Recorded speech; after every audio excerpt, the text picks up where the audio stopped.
Anytime.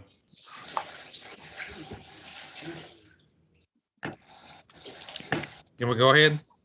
Yep, I think I'm showing all the board members, Bill, so take it away. Good morning, everyone. Welcome to the 984th meeting of the North Carolina Board of Pharmacy. In accordance with the State Government Act, I'm going to read the ethics statement.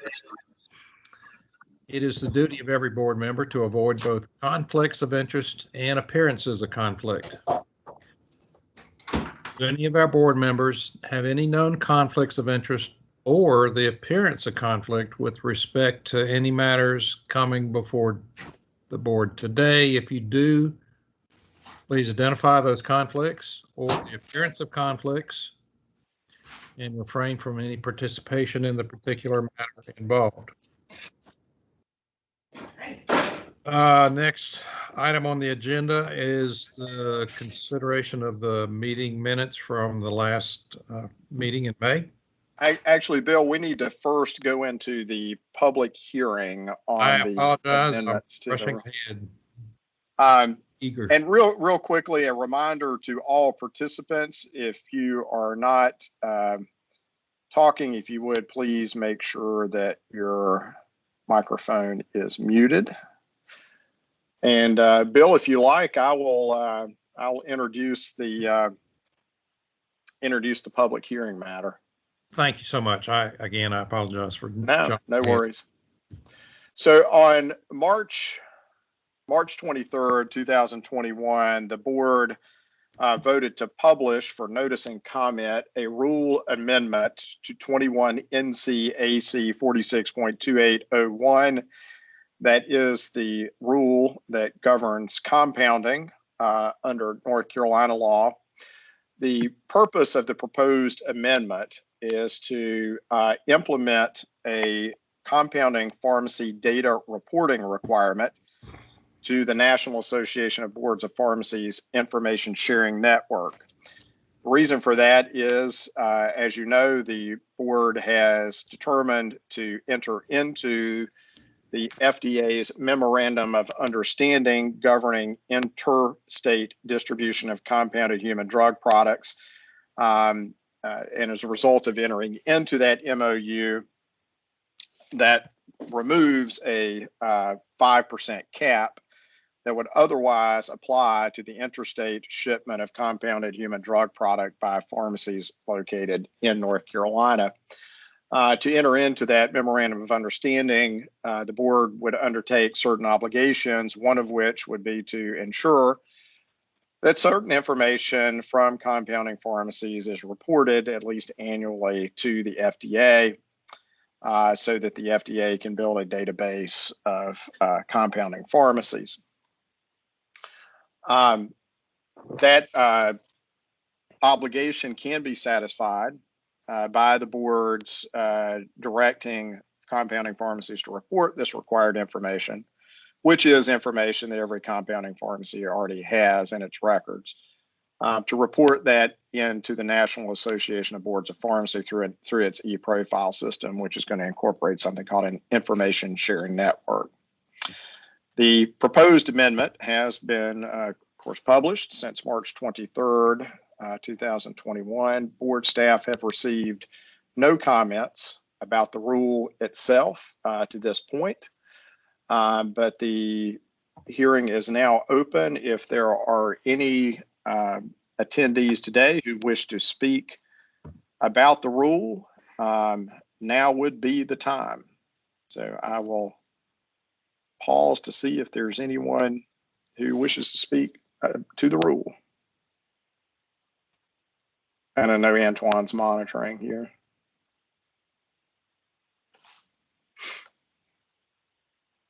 So far, no comments, Jay.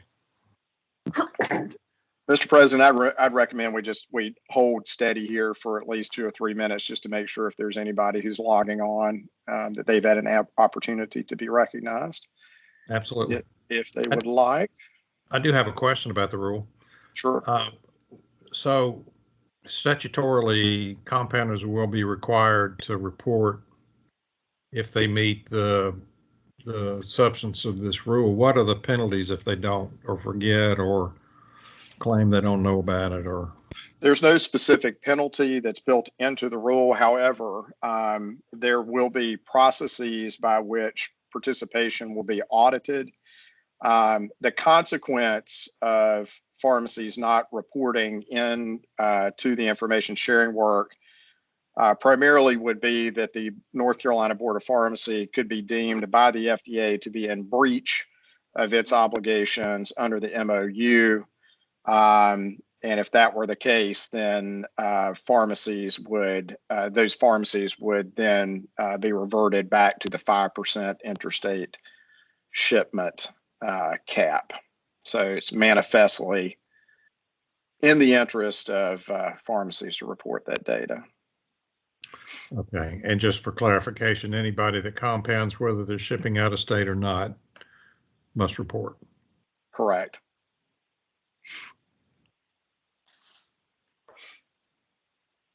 Although obviously any pharmacy that reports data and who is not shipping out of state, none of their information would wind up being reported to the FDA.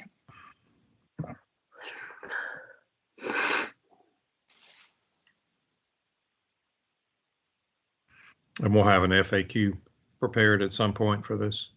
Yep. Thank you. Antoine, has anybody indicated a desire to speak? There are no additional comments at all. All right. Well, Mr. President, I would say that we've probably given an sufficient opportunity for interested parties to speak.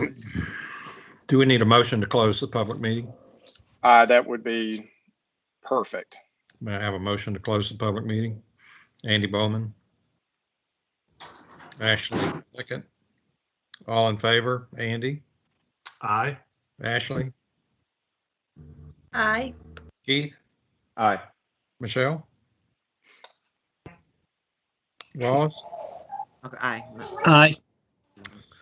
All righty. And so that ends the public meeting on amendment to 21 NCAC 46-2801. Thank you very much. And Mr. President, as you all see from the agenda, we'll return to this later in the meeting during the rulemaking session. The rule will be teed up for any further discussion that you all wish to have and for potential action. Very good. Moving on. Now, may we consider the May 2021 meeting minutes for approval? Are there any corrections, amendments? Mr. President, yes.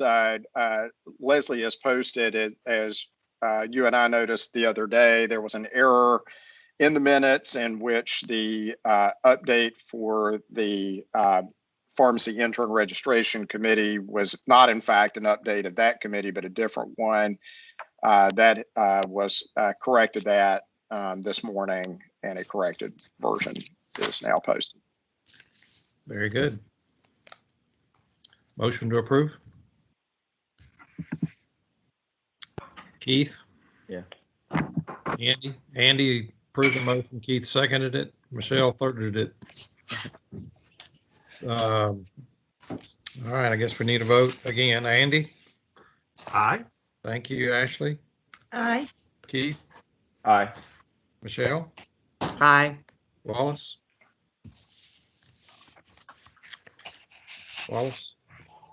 Wallace looks very contemplative. Thank you, Wallace. Aye. Aye. The May meeting minutes are approved. All right, Mr. All right. Campbell, I'll turn it over Bill. to you, please, for the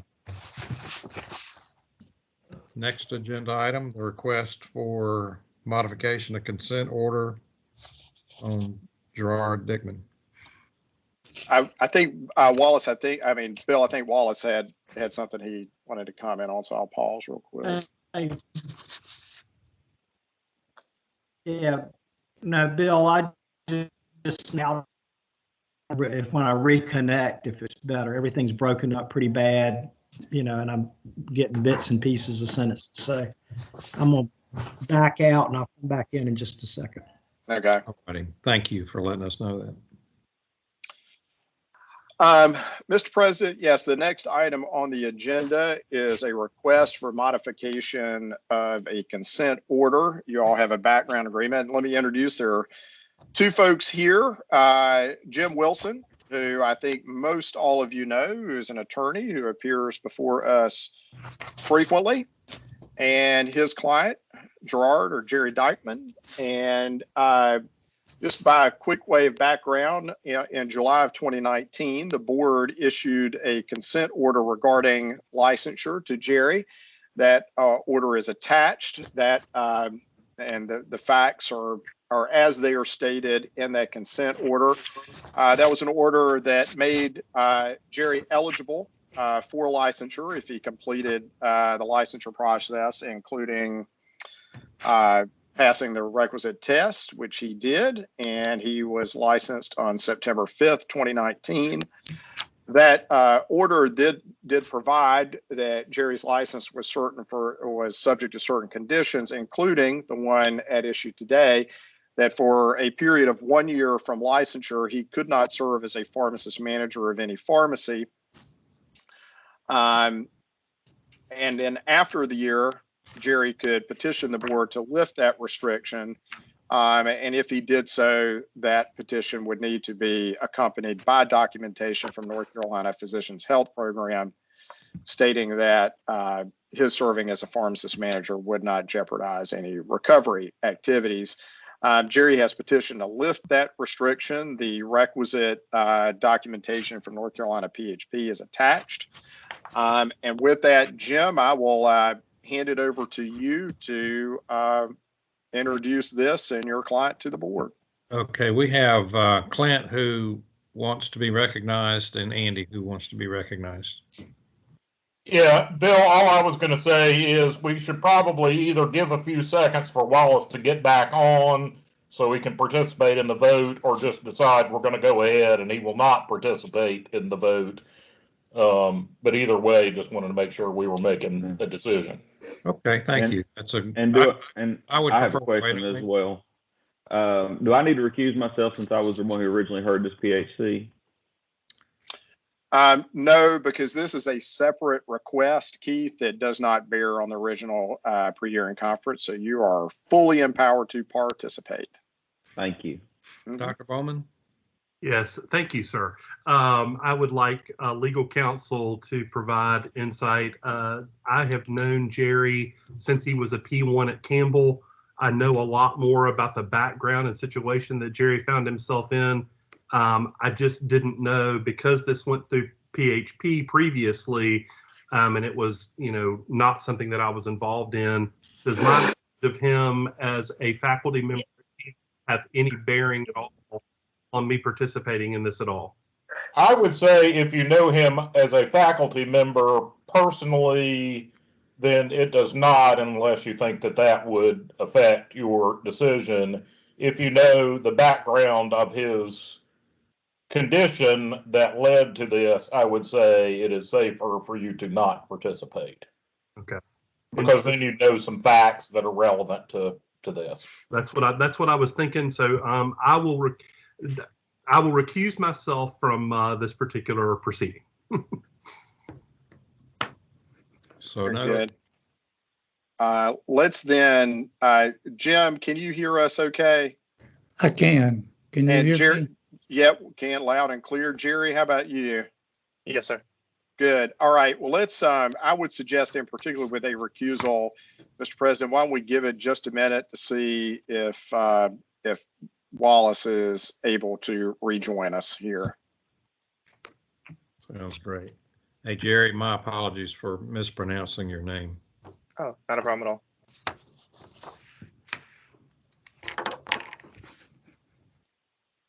Jerry, I always tell people I'm happy to answer to any name that's not profane, and we'll answer to most that are. So Yeah.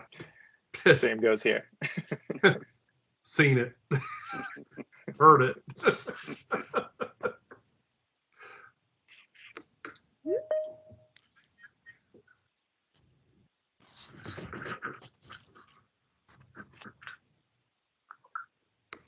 The last name of Mixon, I'm often confused. as someone else. Well, if you didn't walk around doing this all the time, Yeah, really. probably cut down on the confusion. I'm not a crook. Wallace Bill, is you're back, you all. gonna give us a checkers speech at the end of the meeting. There's Wallace. Yeah, I'm back. It's much better. I rebooted everything. So, Very good. routers and the whole. Very good. Okay. All well, right. Let's Terrific. proceed with considering this request for modification of the board. So Jim, I hand it over to you and to Jerry. Yes, sir. Thank you very much. Mr. Dykeman is about to start a job at Durham Regional.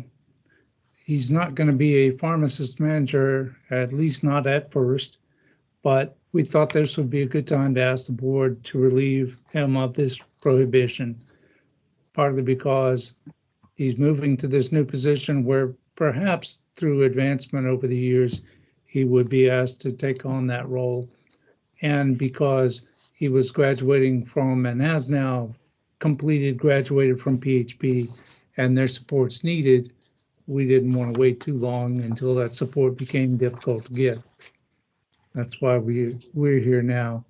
And Mr. Dykeman can certainly answer any questions about how he's doing his recovery and things of that nature. Jerry, I certainly will open it to you if you have any sort of comment you want to make to the board, and then be open for the board members to ask any questions that they'd like to ask. Sure. Thank you very much. Sure. Mr. Wilson stated it pretty concisely. I am offered an opportunity to take on a shift leadership position. It's not a management position. It's not pharmacy manager, but I aspire maybe one day to achieve that level, hopefully with Duke Regional. I really have enjoyed my time there. I'm thankful for every opportunity that I get, especially with the blessing of the board.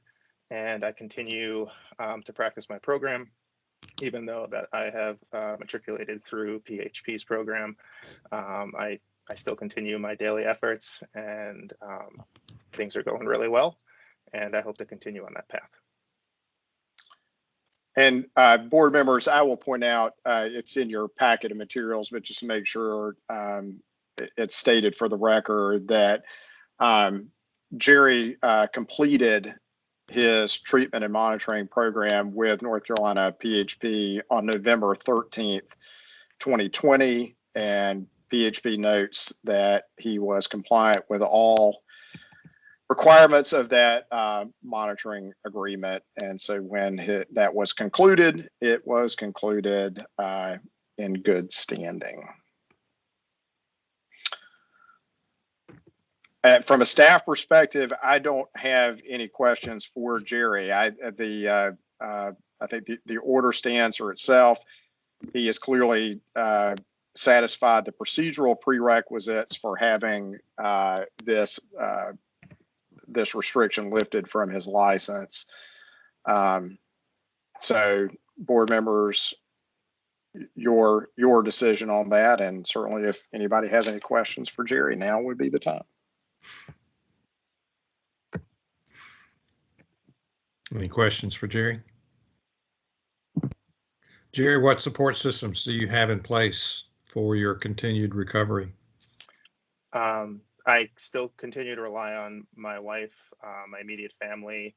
I do my daily prayers, meditation. I still, since the world has gone mostly virtual, I have found several support groups online that I either listen to podcasts or just check in with other members. So I feel I have a support staff at work too.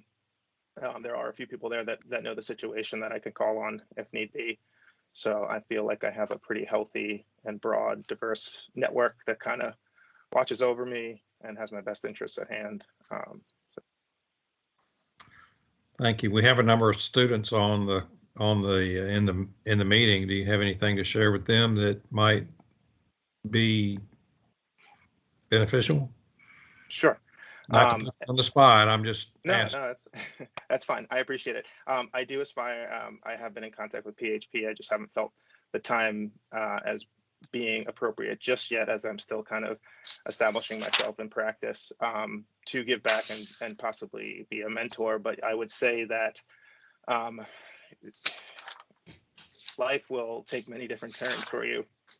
And if you're humbled by that and you learn from every situation, whether good or bad, and take responsibility for your actions, you can turn things around and still achieve your goals. It is not easy. It is dark at times, but there are resources out there for you. You just have to call out for them. So I'm appreciative every day for finding PHP, finding Mr. Wilson, and having their guidance through how to not give up on my dream, pretty much. Thank you for sharing that with us. Do we have a motion?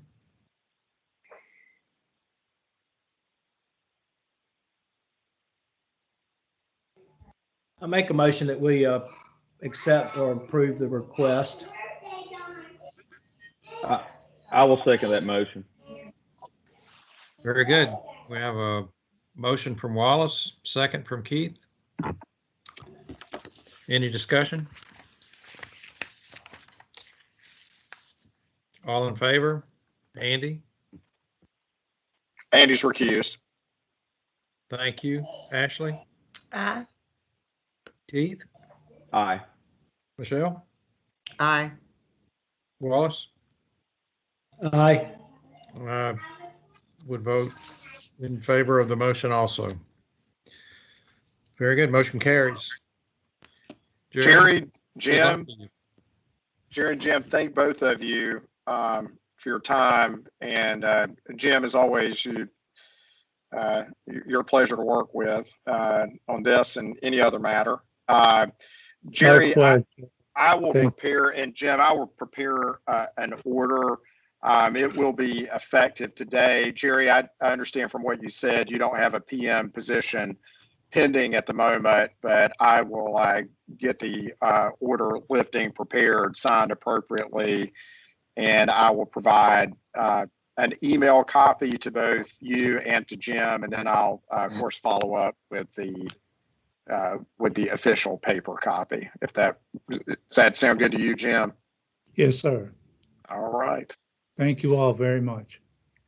Thank you for your time and support. I appreciate Yep. it. Thanks to both of you guys. Mr. Bowman?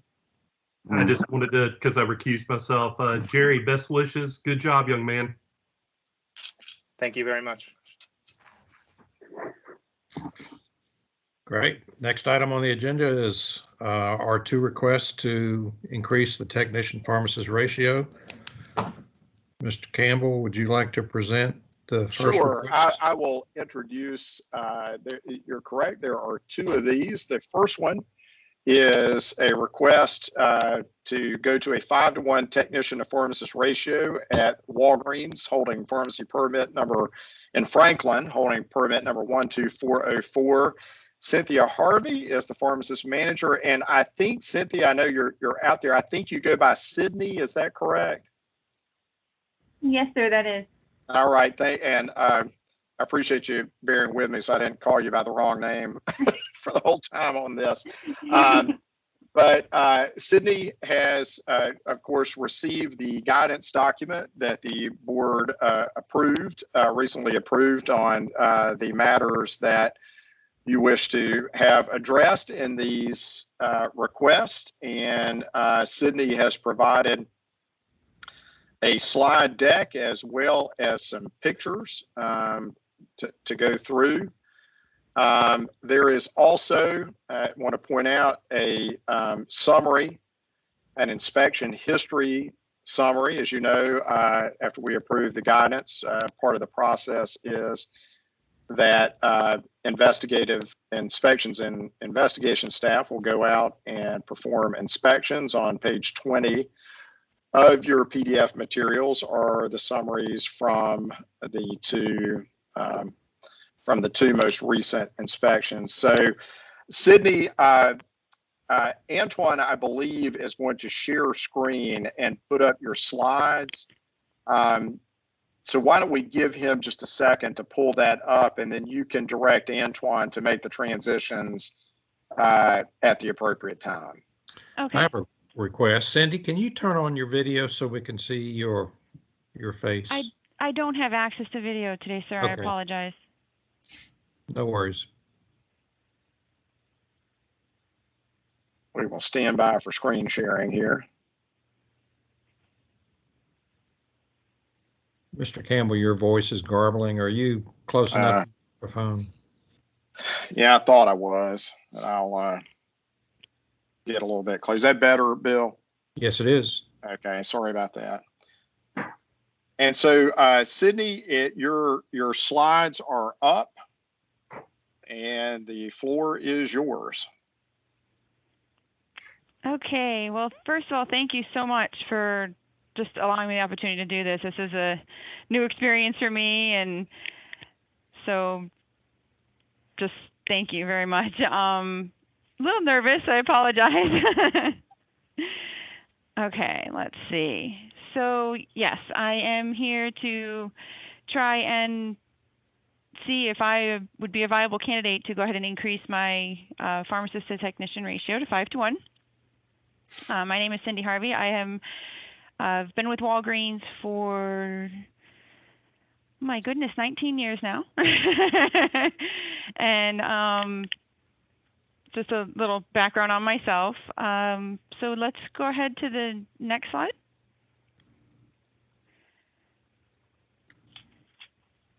And then this is the page that was provided to me by the board that describes the information that you're looking for, and obviously, you know, the biggest thing here is to make sure that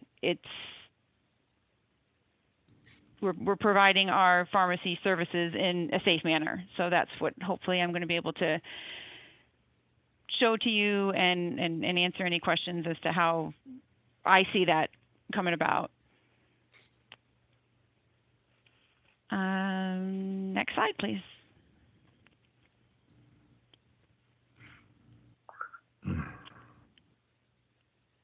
So right now, this is what my current store situation looks like numbers wise. Average prescription volume roughly about 400. Obviously, that's including the weekends, so we see some rough days during the week. We are vaccinating. I have got an amazing staff of technicians. I have got 6 vaccinators on the books right now, technician vaccinators, which are all voluntary positions. It was amazing to just see how much they wanted to jump in and help out with getting our community vaccinated. So that was just something I was very humble and proud of. Let's see. Our vaccinations during the heat of COVID, we probably were doing about 80-ish per day. Obviously, that's dropped down now, but we're looking forward to seeing what the future holds with any booster vaccinations that may be coming along and things like that. So just getting prepared for those things. We are not a compounding facility. We do some simple compounding, so that doesn't take a bulk of our time here at this location. But other services that we provide are the adherence outreach, just completing calls that will help connect us to our patients and increase that PDC number and just make sure that they are compliant and things like that. And so that's probably something that takes up a good bulk of our time providing that service. And then we're also a COVID testing site. We do provide 2 different COVID tests, the ID Now, which is the rapid test, and the Aegis, which is the PCR, if I'm saying that correctly. So we do provide a lot of different services for our community, and we're proud to do it, but obviously needing all hands on deck to make sure that all these things get completed.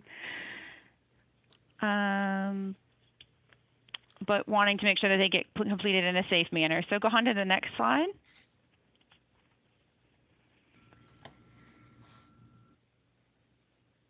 And yes, thank you.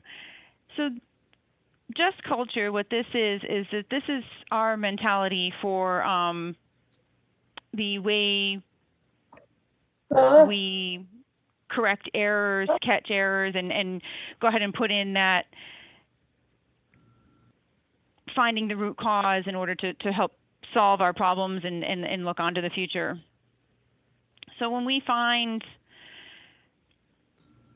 mistakes in our process or events that occur, we want to make sure that we engage everybody that's involved and not involved to encourage them to talk about it. So we do a brainstorming, so it's not pointing fingers and it's not making anybody feel in fear of their job or anything like that. It's in trying to encourage them to speak up. This is what I saw wrong. This is how I felt when it happened. And what can we do to make sure that it doesn't happen again? So it's not me as a pharmacy manager standing there pointing fingers and throwing out disciplinaries. It's very much a group process, and we all get together and put our heads together and figure out a way to come out shining on the other end. So that's what this slide is about. Just focusing on changing those behaviors and finding those root causes and preventing anything from like that from ever happening again. So go ahead to the next slide.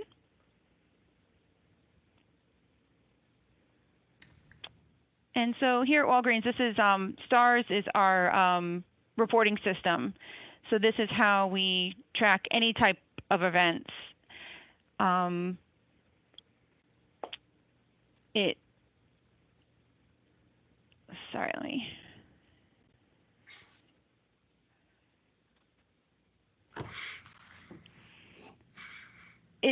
The system really does help us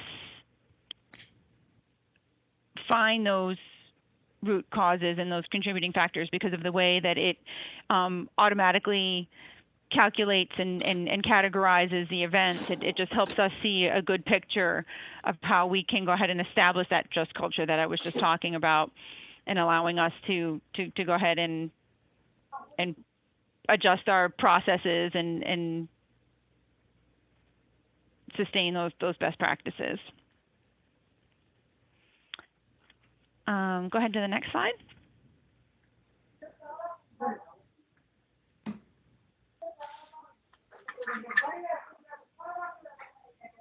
Thank you. And this is just a quick little picture as to how that happens and how it's,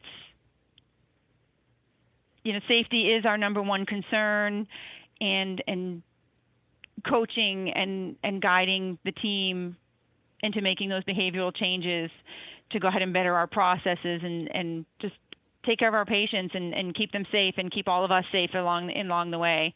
And so I just thought that this was kind of a neat picture to try to sum that up in a visual manner. Thank you. Go ahead and next slide. And so these are the things that, let's see.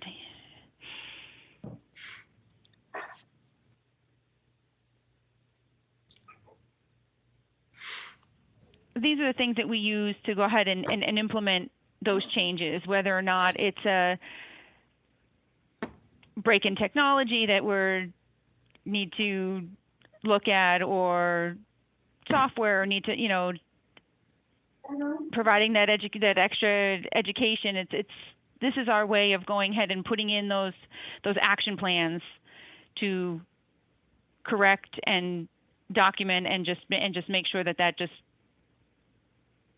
comes full circle and we go ahead and implement those changes and see the positive outcomes.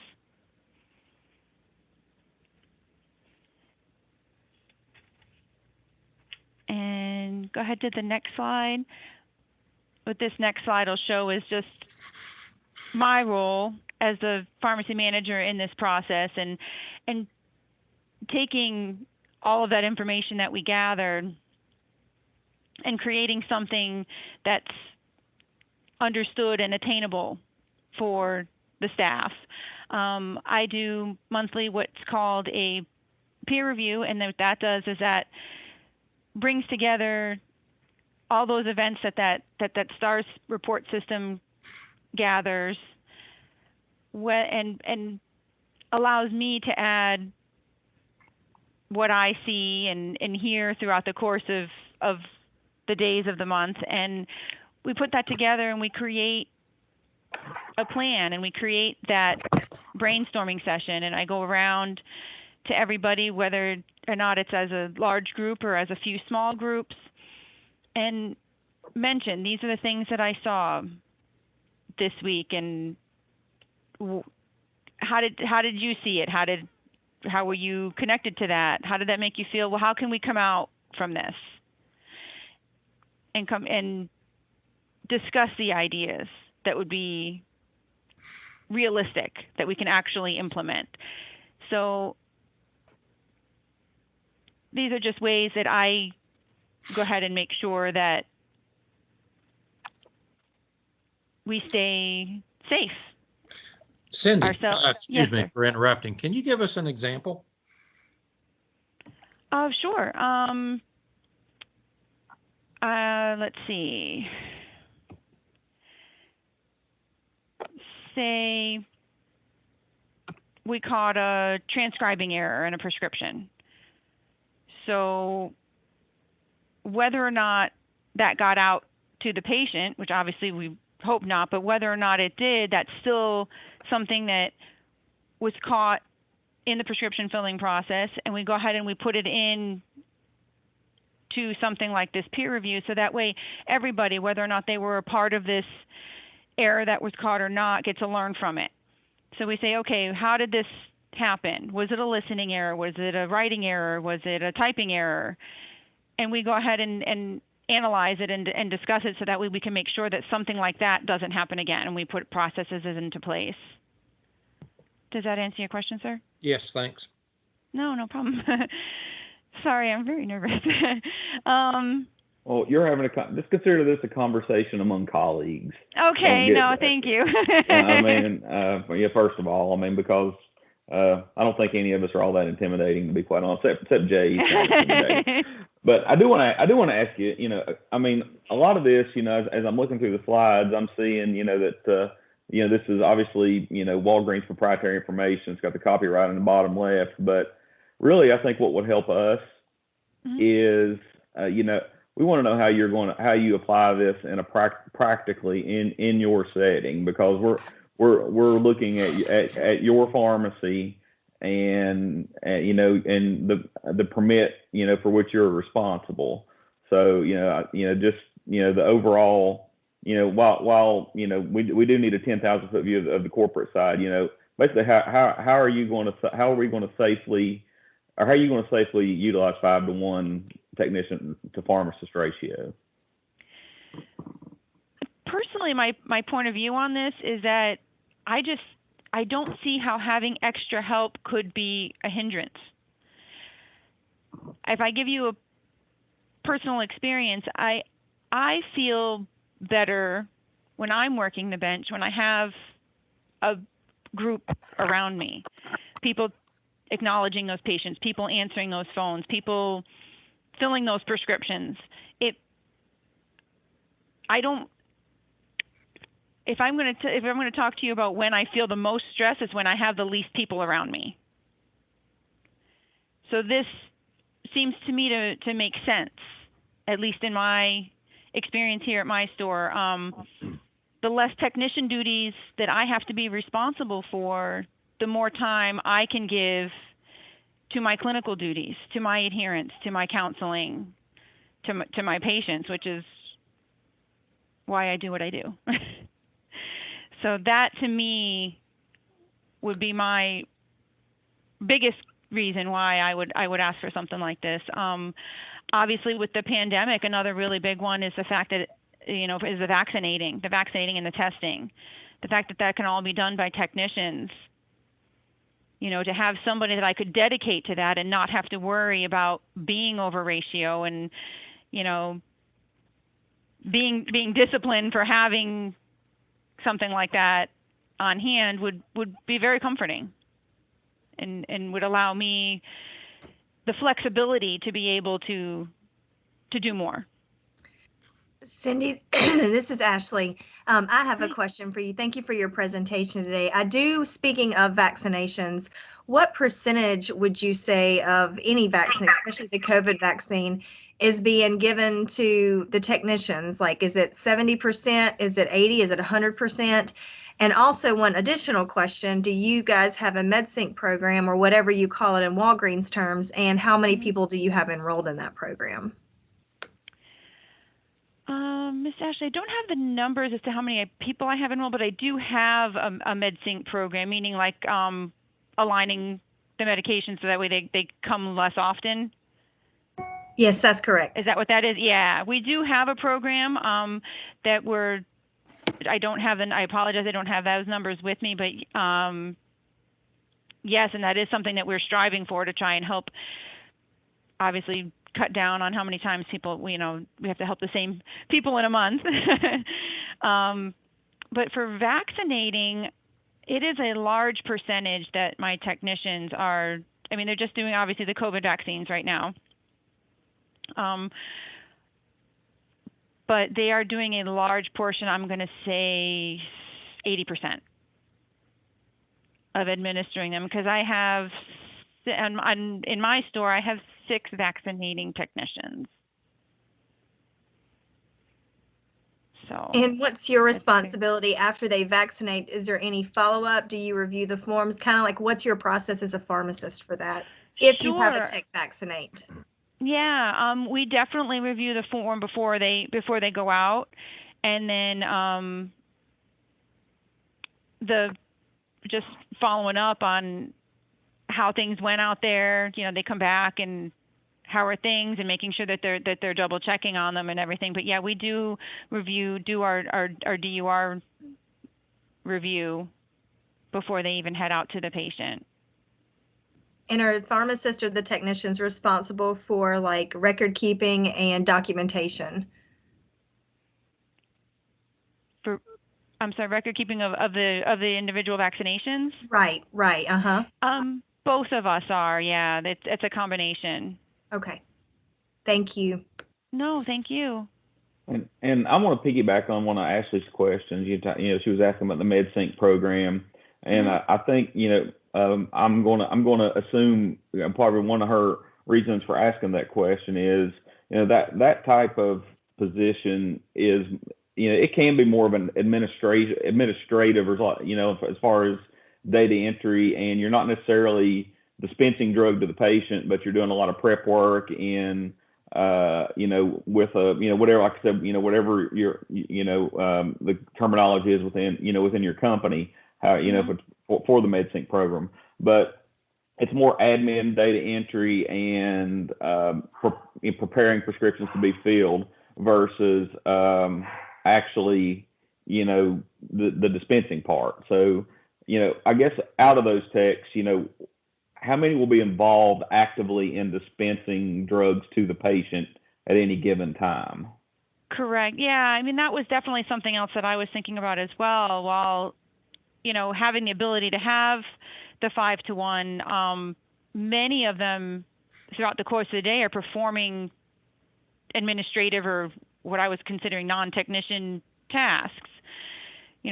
Running a cash register, putting up warehouse, doing it, like you said, the administrative part of the filing and the and all the paperwork that goes along with the vaccinations. And I don't know, just that was one of the big things that I was thinking about as well, is just not being seen as being out of compliance by having a technician there doing non-technician tasks.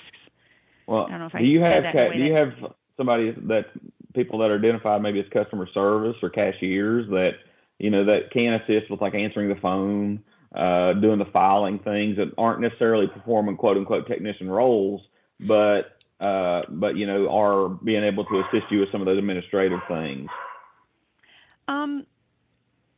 I don't have people like that, and my concern with that is my concern with that is that, sorry, I'm just trying to find the right words. When you access our computer system for Walgreens, forgive me, I haven't worked for anybody else in a really long time, so it's the only system I really know. You're accessing data, so I really can't have somebody in there that's, say, just a cashier. They have to be able to access the computer system to be able to have those complete conversations, updating profiles, resolving third-party, problems and things like that. So I don't feel like I have the ability to have something like that. Ashley, I have Cindy, I'm sorry. Yes, I have sir. a question for you. How will your staffing levels change if we approve this request? I wouldn't always have 5 technicians to every pharmacist on duty. It would just allow me that flexibility to be able to have them and not fear disciplinary action. From the Board of Pharmacy or from Walgreens? Correct.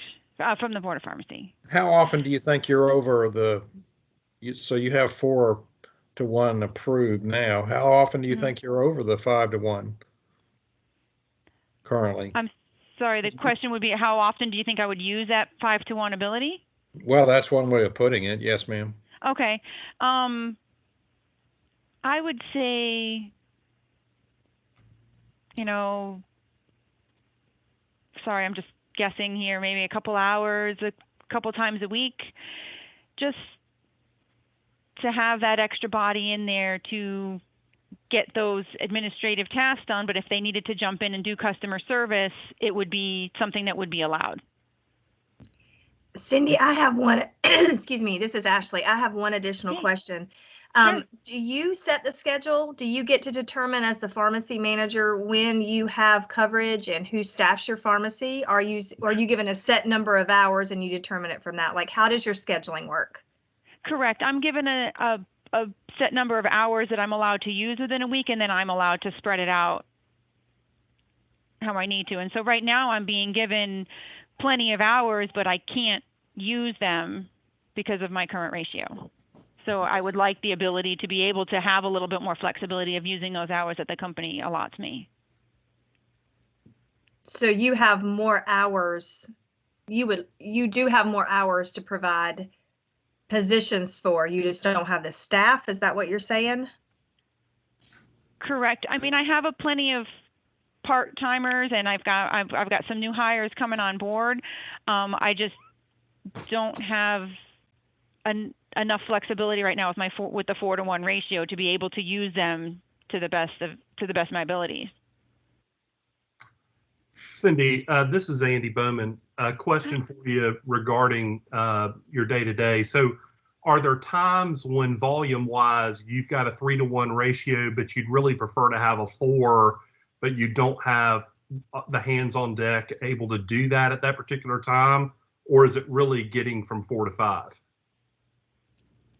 No, it's really getting from 4 to 5, I believe, is the right answer to that question. Let me give you a little bit more. Sure. So in the past, Walgreens has, I think, required their store management to be CPHTs, and so they could come in and pinch hit when things got out of hand in the pharmacy. Are you utilizing that? Is that something Walgreens still does?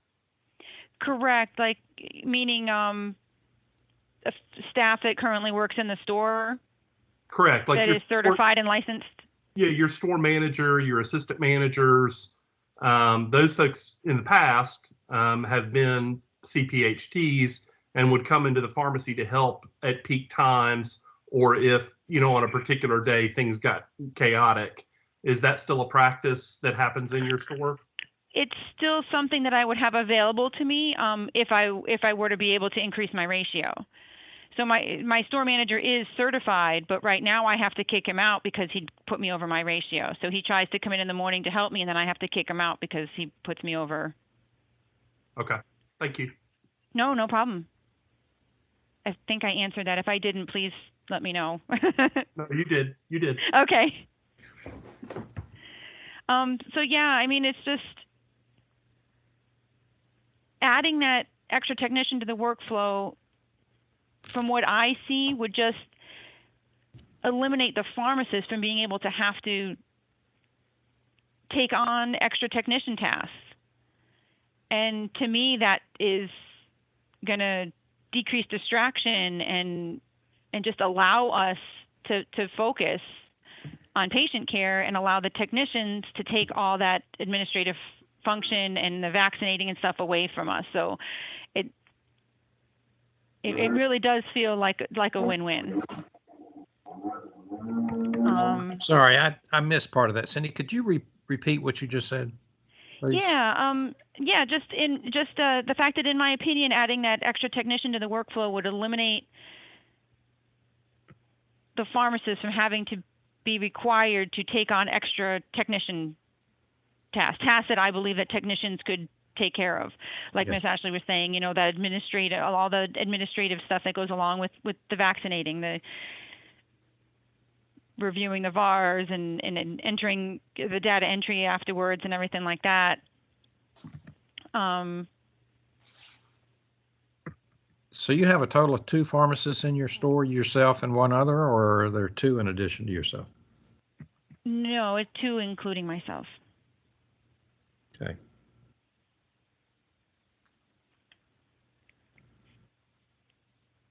Cindy, in the past, as it relates to pharmacy staffing in your time at that particular store, have you ever had an additional pharmacist for overlap at peak times or anything like that?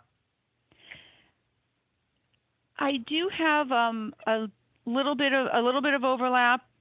My operating hours right now are 72, and I think my pharmacist budget is 79. So I do have a few hours throughout the week of some overlap.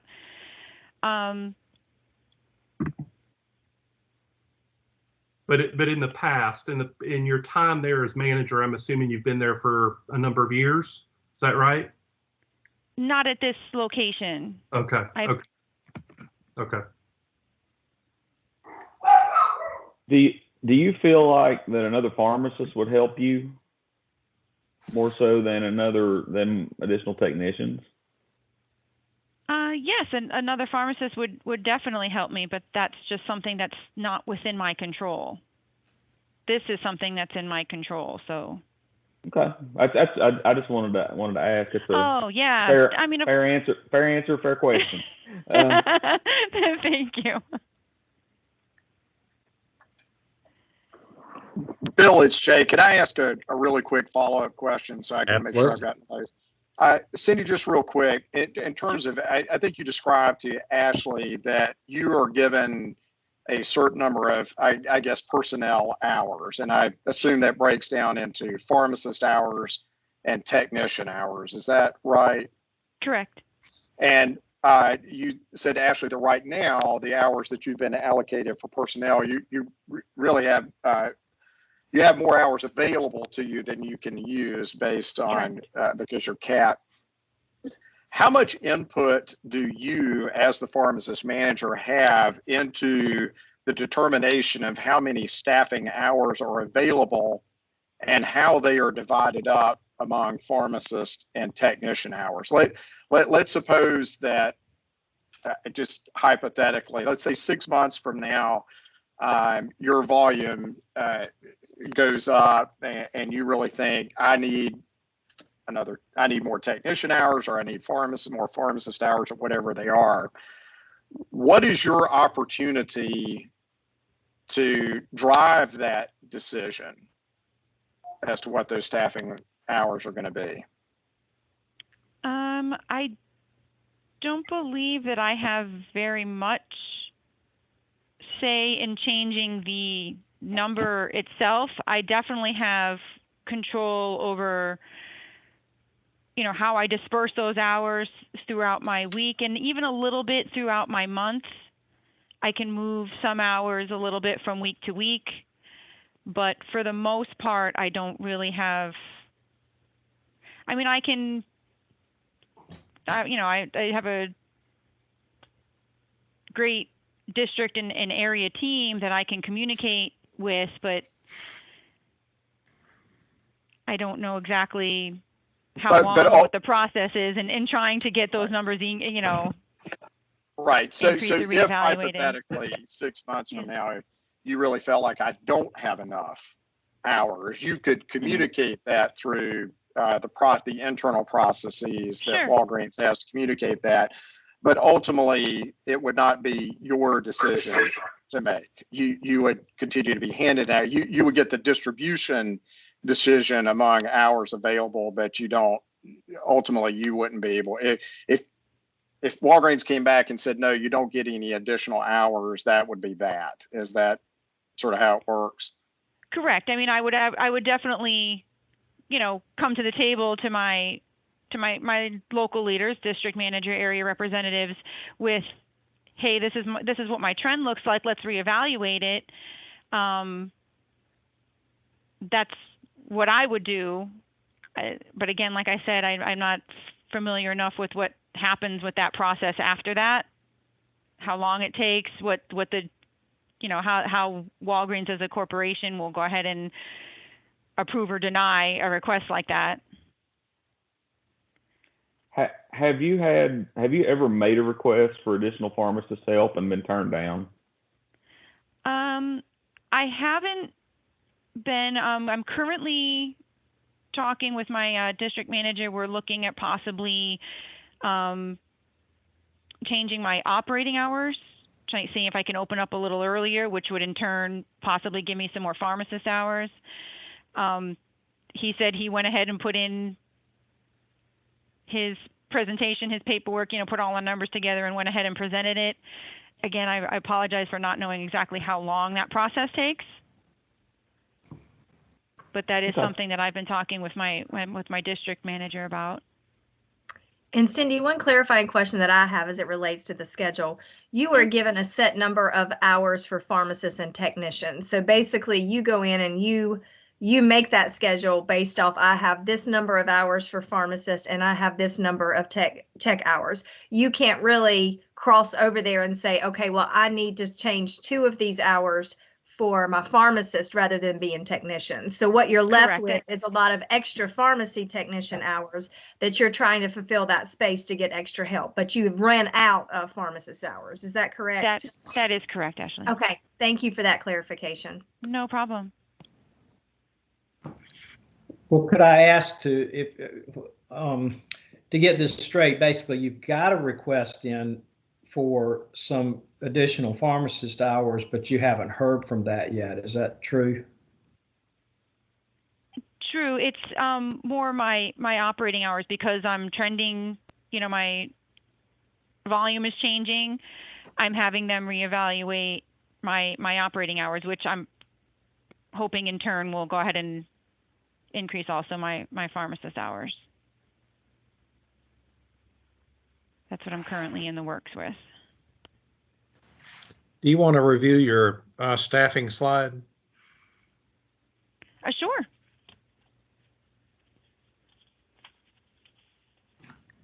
I'd like for us to move through the presentation if we could, please.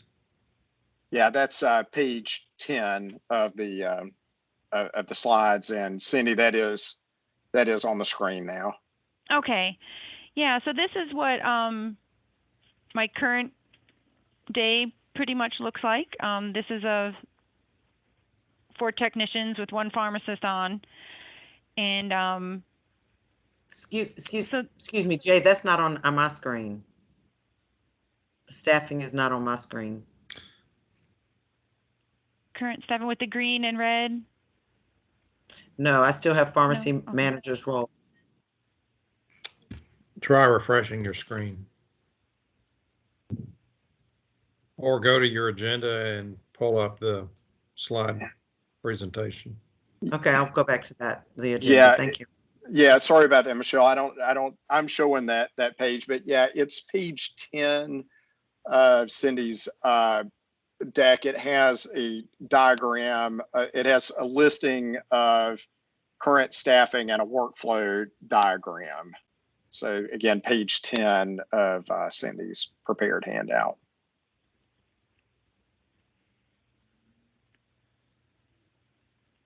Okay, and then I just oh, sorry, I just grab my page here. Okay, yeah, so this is what my current day looks like, and then it's broken up into what we call zones, and then each zone has certain responsibilities. So green zone is in front of the customers. And so if I were to have an extra technician, that's where they would be placed, would be up in the green zone to go ahead and take care of those additional tasks, such as the testing and setting up the vaccinations and everything, so that the other two technicians could go ahead and handle the greeting and the cashiering and phone calls and things like that of the normal day. And then the blue zone over on the other side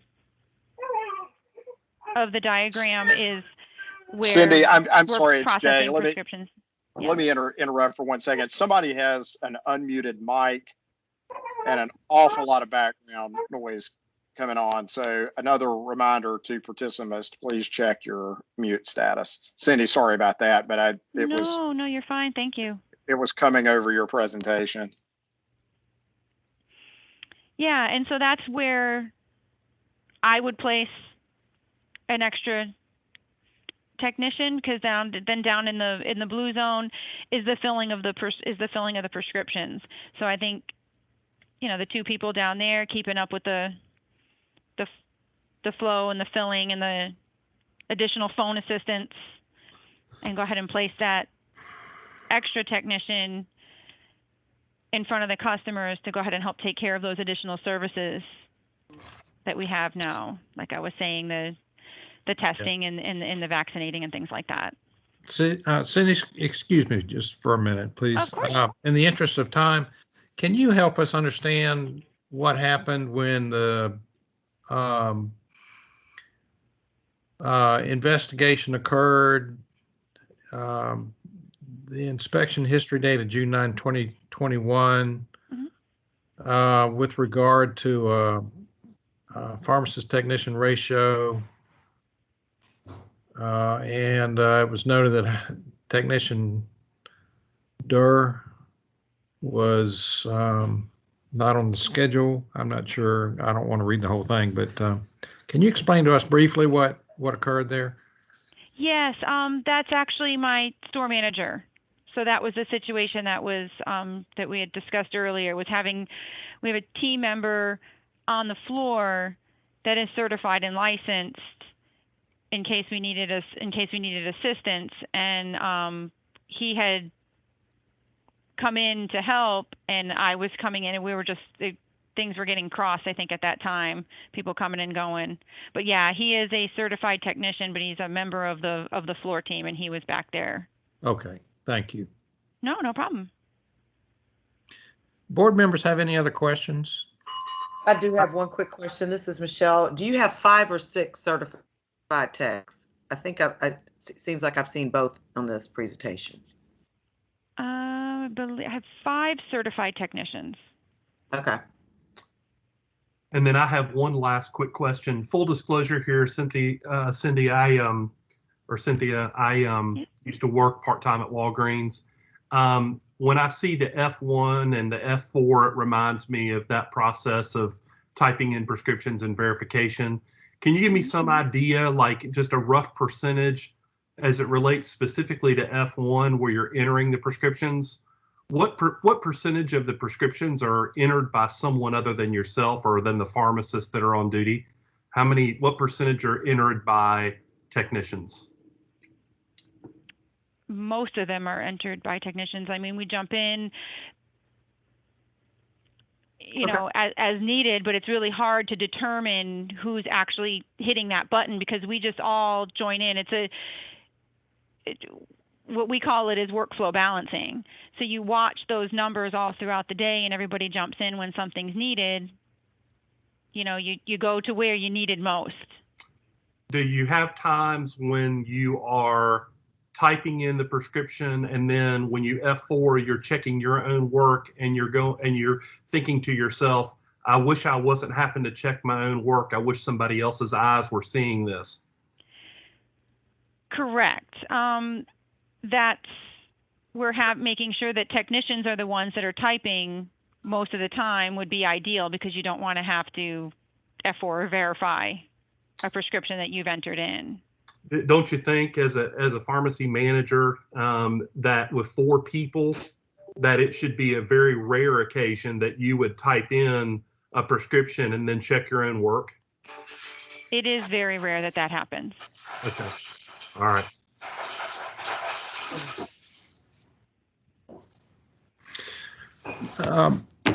Are there any other questions for Cindy at this point before we entertain a motion?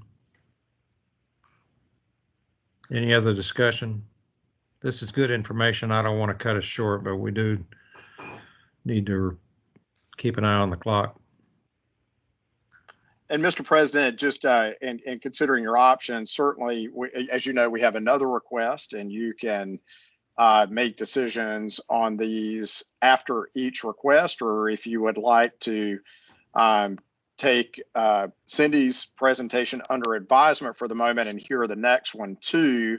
So in case there are any follow-up questions you may have about each of those in any comparative sense. However you want to do it is perfectly fine. Just throw in those options. Thank you, Mr. Campbell, for that. What's the will of the board? Move on to the next or consider this one? I would like to propose we consider the next one along with this, maybe after a short break. And then if Mr. Campbell, if it's appropriate, I'd like to go into a brief closed session to try to maybe discuss a few things regarding these requests. Okay. Very good. Do y'all want to take a short, if that's the will of the board, y'all want to take a short biological break? Yeah. Yeah. Sounds good. Sounds All good. right. Let's come back at 11:15. Make it quick. Cindy, did you have anything else to add after we come back from a quick break? I don't believe so. Okay. Well, if you think of something, you'll have the opportunity after we come back. Okay. Excellent. Thank you so much, sir. Yeah, that's why I was, Cindy. I just want to make sure, stick around so that after the next one, and if there are any follow-up questions, you'll be available for those. Will do. All right. Thanks, Cindy. 11:15. No, thank you. Thank you. All right.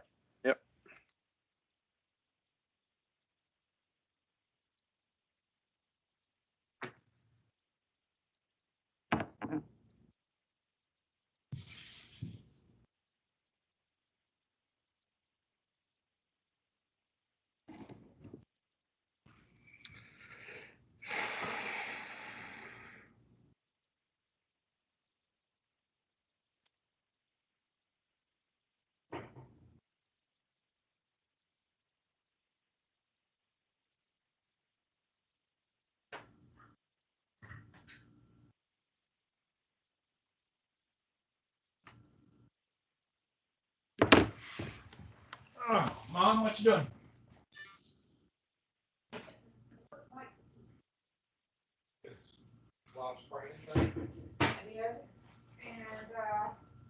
I got Jerry's driveway scraped, which I told him that I would do it only when they were both gone. I called them both gone this morning. Scraped the driveway, and I was in there,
I have 11:15 on my desktop.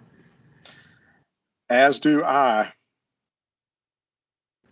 And we'll give everybody, if we would, Bill, maybe just give everybody 1 second there. I see people popping up. Ashley's drinking a red Kool-Aid.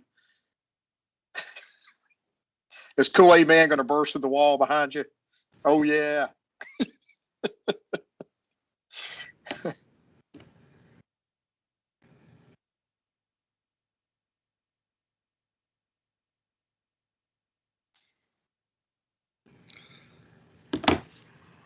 This is a problem with video, Bill. I can't get the sergeant at arms to go out and collect everybody up.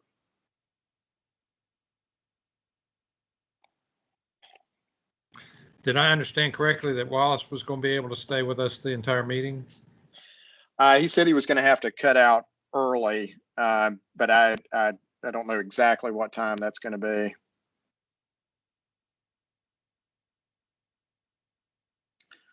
Let's see. I'm showing Bill, Michelle, Ashley, Keith. I think we're waiting to see.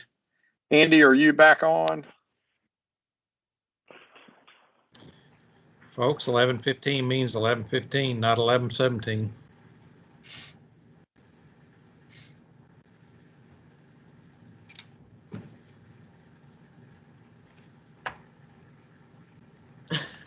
Hang on, let me go to my backup here, Bill.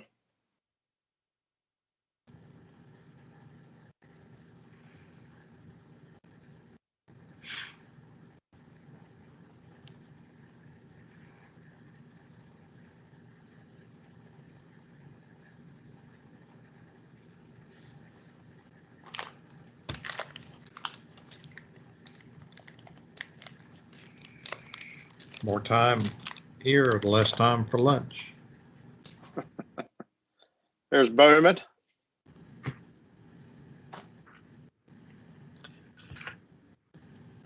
Let's proceed, please.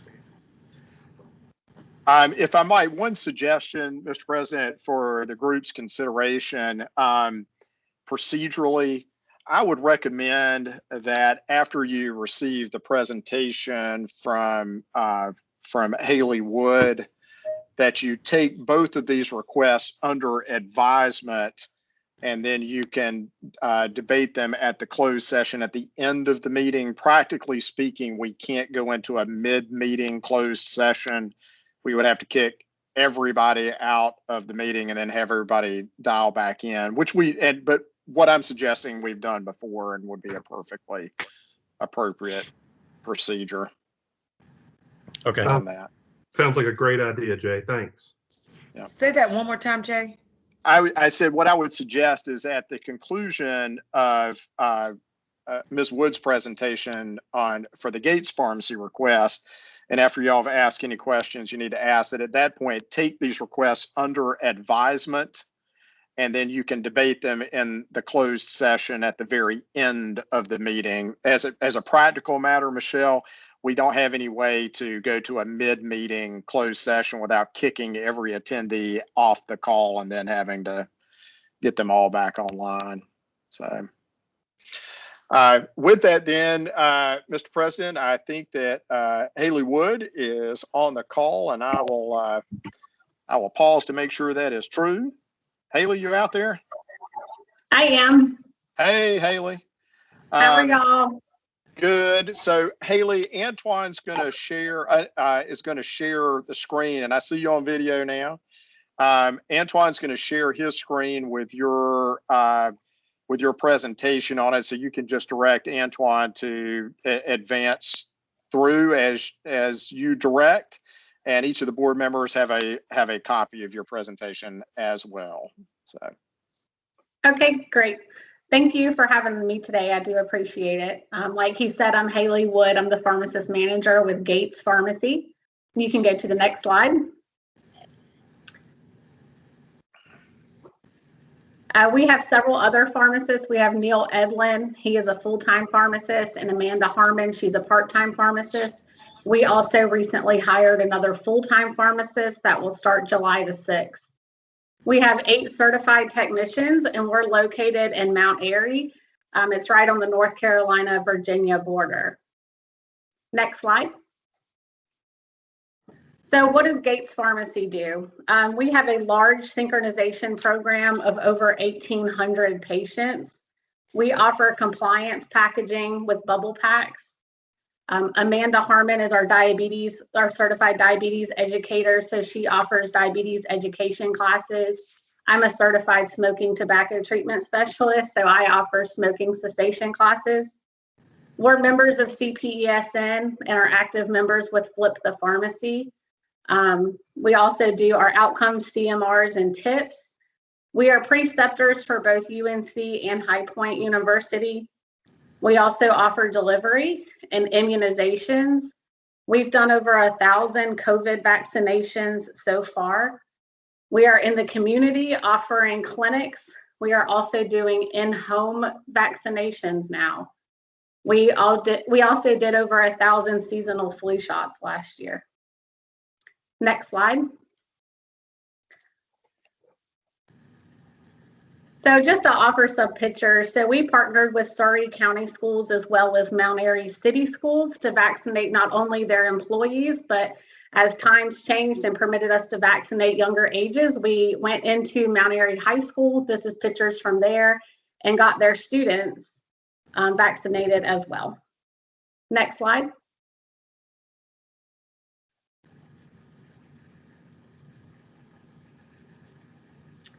So just a couple more pictures here. So we did flu and COVID vaccination clinics. We also do a lot of community partnerships. These flyers, one is from our senior health fair that we did in our parking lot.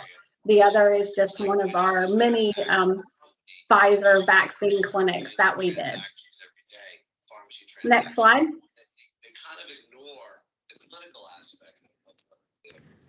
So what else do we do? Well, we fill about 350 scripts a day. We provide patient education to every patient. So every new prescription has a tag on it that a pharmacist needs to speak to the patient about their new medication. We do follow-up calls and check-ins on everyone who receives an antibiotic to make sure that the antibiotic was the correct medication, they're not having side effects, they're being compliant, etc. We offer monthly follow-ups with our synchronization program. These are personalized phone calls. We check on medication adherence. We make sure vaccinations are completed. We check on PRN medications, over-the-counter medications, etc. We provide medication reconciliation services. This is mainly done when patients are admitted or discharged from a hospital or a care facility. We flavor medications, and we provide toys and balloons for children. Next slide.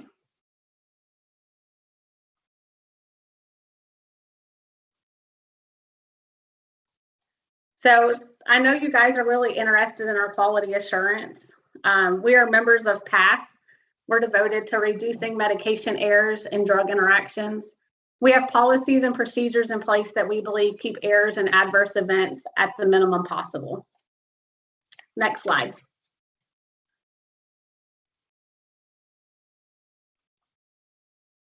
So several ways that we do this. We have several icons in the pharmacy. We also have our Parata that dispenses the top 200 medications. The icons provide a double check system. They scan the barcode as well as prescription barcodes to make sure that the prescription and the medication match. They also link to our computer system, our Pioneer system, so it provides a picture of the actual medication in our system so that if a patient were to call later, we have a picture of what was actually in their bottle. It also provides a back count on all controlled medications. We have one icon that's stationed next to the pharmacist. All controls are checked, are all counted next to the pharmacist on that icon. Our Parata Max is an automated system that reduces workflow errors. They don't get distracted or experience fatigue like technicians. So it does free up workflow and allows us to focus on our patients. We have several other things. I won't go into a lot of detail, but we have a will call system that lights bags for our patients that reduces errors and improves efficacy to make sure the right bag gets to the right patient. We also optimize the use of our computer system. If you'll go to the next slide. We've used Pioneer to create processes that create double and triple checks of our processes. So this is a bubble pack sync verification form. I've covered up the patient's personal information, but you can see all of their medications listed there on the left. Across the top is the month that the medication will be filled. We provide a check mark after each one is completed. On the right-hand side, you have notes of where the medication should fall. So morning, noon, night, bedtime, or if it's in the bottle.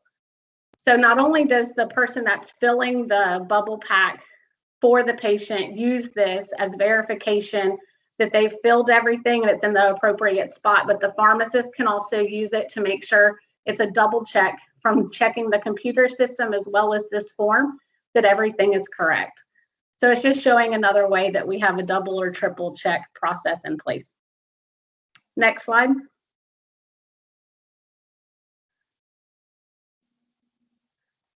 Other ways that we work on efficacy and efficiency in the pharmacy, we do quarterly QRE meetings as a team. We do weekly one-on-one meetings. So it's a member or two of our management team, and we meet one-on-one with each staff member once a week. We track errors to identify and correct patterns. We have defined responsibilities for each employee of the pharmacy. This allows our pharmacists to focus on their responsibilities and limit the distractions that anyone else in the pharmacy has. Next slide.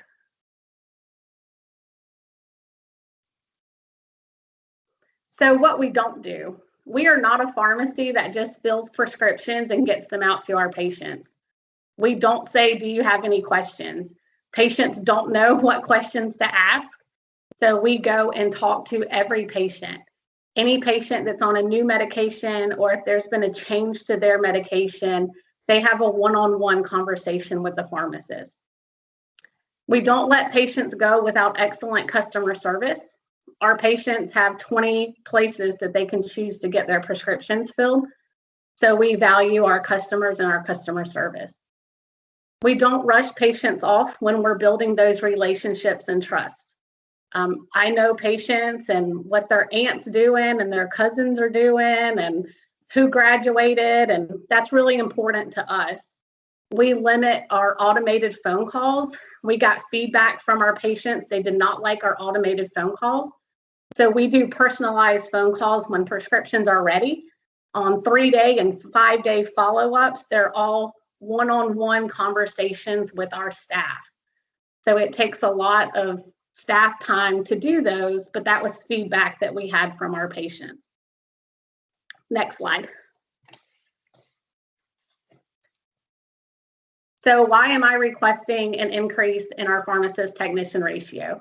Well, for all of those reasons, and for us to continue to provide our patients exceptional care. We do require that all of our technicians get certified. So we have one right now who is a new hire that has not been certified, but he is working on that. But we do like for our technicians to all be cross-trained in order to assist across the board. So just because you might be our synchronization technician, that does not mean that you will not be upfront filling prescriptions or inputting or being on the phone later in the day. Our pharmacists are very involved in community outreach events.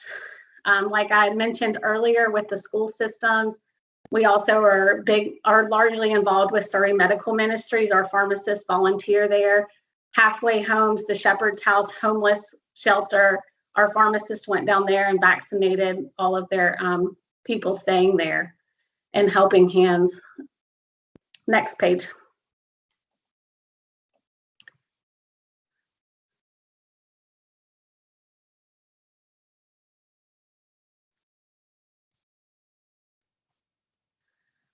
So I tried to get some pictures of the pharmacy. It's kind of a hard thing to do.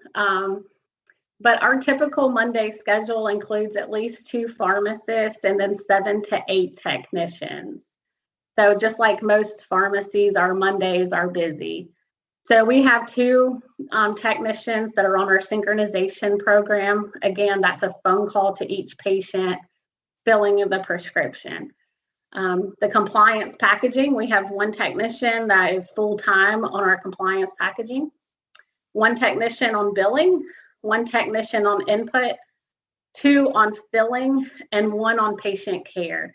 So the patient care can be anything from phone calls that need to be made, just if we receive new prescriptions, or are they going to pick up the magic mouthwash, or if there was confusion on, why they haven't picked up prescriptions, greeting patients at the door and telling them where to go. So that can kind of be a role of many different factors. Next slide. So I tried to just box this out for you. And the main reason I want to do that is because I don't think the pictures gave you a good visual of the pharmacy. But here you can see where we have our technicians placed, and they're kind of around the pharmacist. And that's done on purpose so that the pharmacist can keep eyes and ears on all of the technicians.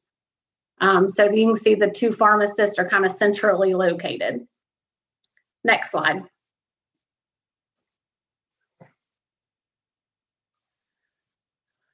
So a modified Monday schedule. So like I said, our pharmacists are very actively involved in the community. We are now offering in-home COVID testing or vaccinations as well. This is only done by a pharmacist.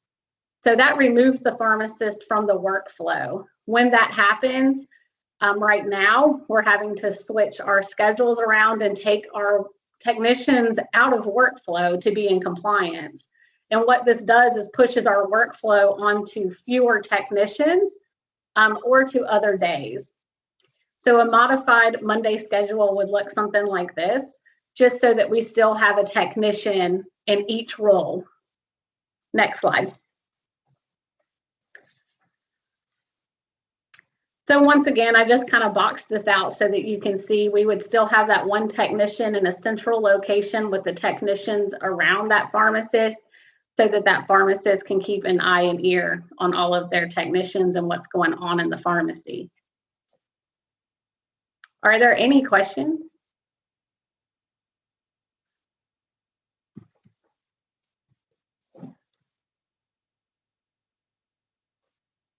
I don't have a question, but Haley, I just wanted to say that as somebody who taught your law class, you warmed the cockles of my heart when you talked about what is an appropriate offer to counsel and what is not an appropriate offer to counsel. A+. Thank you. Thanks, Jay. Haley, so when you go from two pharmacists in the store to one pharmacist in the store, it sounds like to me that second pharmacist will be free to go out of the store to provide patient care services at the bedside of the patient, bedside being used loosely, of course. Is that true? I'm sorry, I don't think I understand. Can you repeat the question? So where will that, on Monday, where will that second pharmacist be used? Oh, sure. So most of the time we have 2 pharmacists in the pharmacy. However, we recently started offering like in-home COVID vaccinations.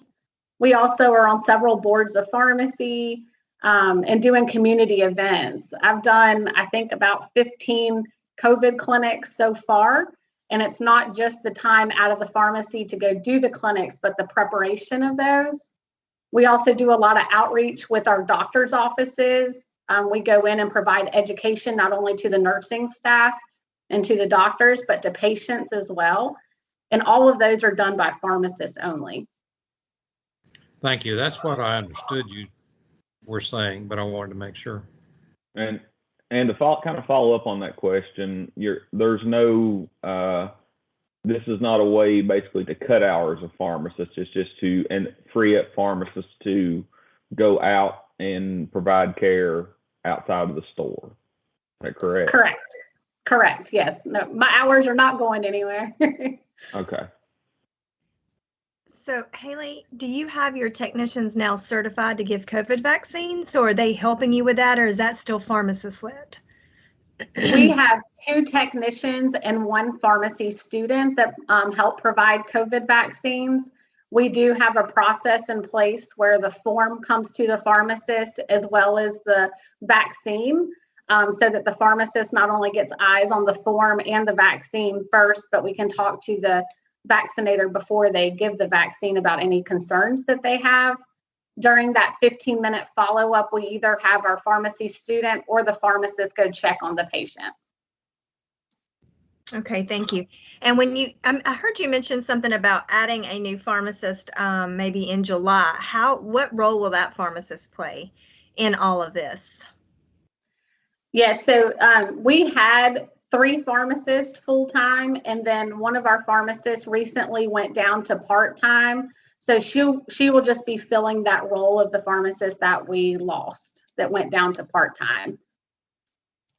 So we do like to provide, at least 2 pharmacists on staff most days of the week. Thank you. Board members, any other questions or concerns for Haley? Haley, was that the end of your presentation? I'm sorry, I don't mean to be rushing you. No, you're fine. It is, unless there are any other questions. I know that independent pharmacy is very different from the presentation we had before. So if there's any questions, please let me know. Well, I do have a couple. Sure. As far as, how much time, it's kind of similar to the question I asked to the previous presentation. As far as all of these, you've laid everything out, really well to help us understand, kind of how your workflow, happens. But with the synchronization techs, how much time do you feel like that they are they spent more on like more of a data entry, clerical admin type role versus direct patient dispensing? I may not be asking this question well. I hope you get what I'm trying to say. But I know, I can just relate my own experiences with our synchronization technician. The majority of her day is spent back in the office away from everybody else, calling patients and processing, their medications within the pharmacy system in preparation to be filled. So she doesn't really have any direct dispensing role per se, in preparing the prescriptions to be given to the patient.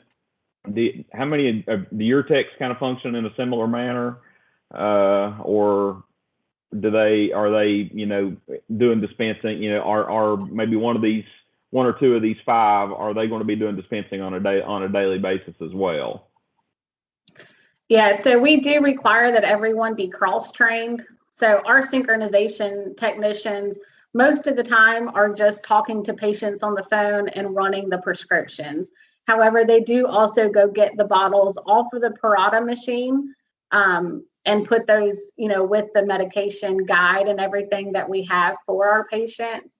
They also are kind of our backup for when we need help up front, inputting or filling. So they are, majority of the time they are off stage is what we call it, on their synchronization stage, but they do play a role in the pharmacy. One of them is also one of our certified vaccinators. Okay.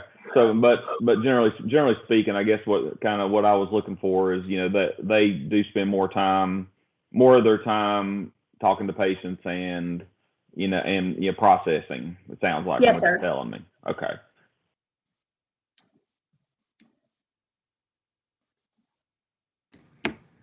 Okay. Thank you. Bill, it's Jay. Can I ask one real quick thing just to make sure I ask? Same, Haley, as the pharmacist manager, are you the one who's empowered and does in fact determine how many hours are available for personnel and how they're going to be scheduled? I am one. We have a management team. There's 3 of us on the management team, and we kind of get together and discuss what's going on and where we need hours. But yes, I am one of the deciders. And who composes or comprises? I'm sure I screwed that up. The management team. Who else does that with you? Sure, it's me, Neil Edlin, our pharmacist. He's also our pharmacy owner, and Luke Morrison. He's our COO. He's like our office manager. Got it. Thanks, Haley. It's good to see you, by the way. Good to see you too. The last thing I want to do is rush the conversation. But in the interest of time, we do need to keep it moving. And so Any other questions, comments? Haley, thank you so much for your presentation. We're Thank going to you. consider it at the end of the meeting, along with some other matters. And Haley and Cindy, I will be back in touch with each of you after the meeting to let you know what the board's decision was, or if there's any additional information they think they need. So I'll contact you both by email at the end of the meeting. Okay, thank you so much. Yep.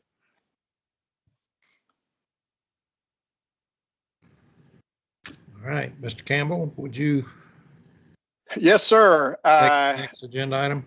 Absolutely. The next item, which will be coming from Missy, Ashley, and Keith, are the report and recommendations of the permit meeting Pharmacist Manager Education Committee. So Ashley, Missy, and Keith, I don't know how you've divided that up, but I yield the floor to y'all. Missy is in charge. She's the one to be in Yes, charge. she is. Yeah, I endorse that proposition. I'm happy to present totally. the memo, but if either one of you would rather do that, that is perfectly fine as well. We defer to the one who knows the most about this. So I'm speaking for myself anyway. Me too. All right. So as everyone knows, we formed a committee to talk about the possibility of getting rid of the permit meeting. So to have permittees, new permittees, actually come to our office.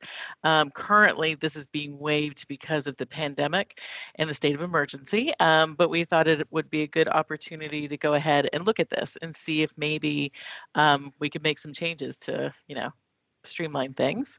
So here I've attached a memo that we discussed at our committee. These are the items that we were discussed, and these are the items that we are proposing. So our first proposal or recommendation is to eliminate the in-person meeting requirement. The second one is to require the viewing of educational materials online prior to issuing a permit. Third recommendation, issue permits once all requirements have been met. Fourth recommendation, accredit the educational materials to award CE credit for in-state pharmacists, and that would be through the North Carolina Association of Pharmacists. We would need to reach out to them directly. We haven't done that because these are preliminary recommendations. And the last one would be to require the pharmacist manager on an out-of-state pharmacy permit to be the same as in their home state. Normally this happens, but we would like it to be, I think more the norm that if a pharmacist manager is on a permit in another state, they also be the pharmacist manager listed in our database.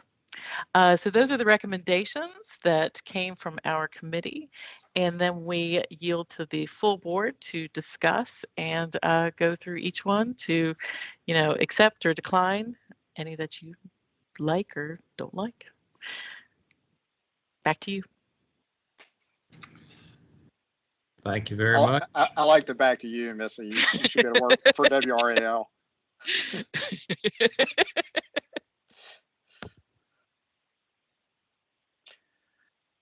So board members, what I would say in general is what I think would be appropriate or a way to proceed on this is I think be looking for any debate and discussion you wish to have on the recommendations, and then get if it's the will of the board to move forward with these recommendations, to do that by motion, which would then direct the committee to go back and work with Clint and me to a lesser extent to turn these recommendations into proposed rule language, which would be brought back to you at a future meeting to move through that process.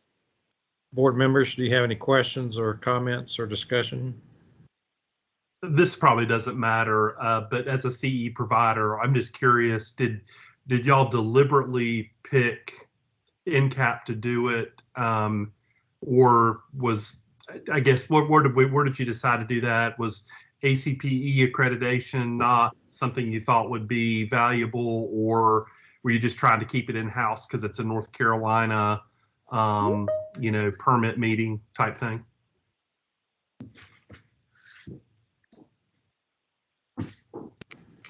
I mean, from my perspective, I think the NCAP made the most sense.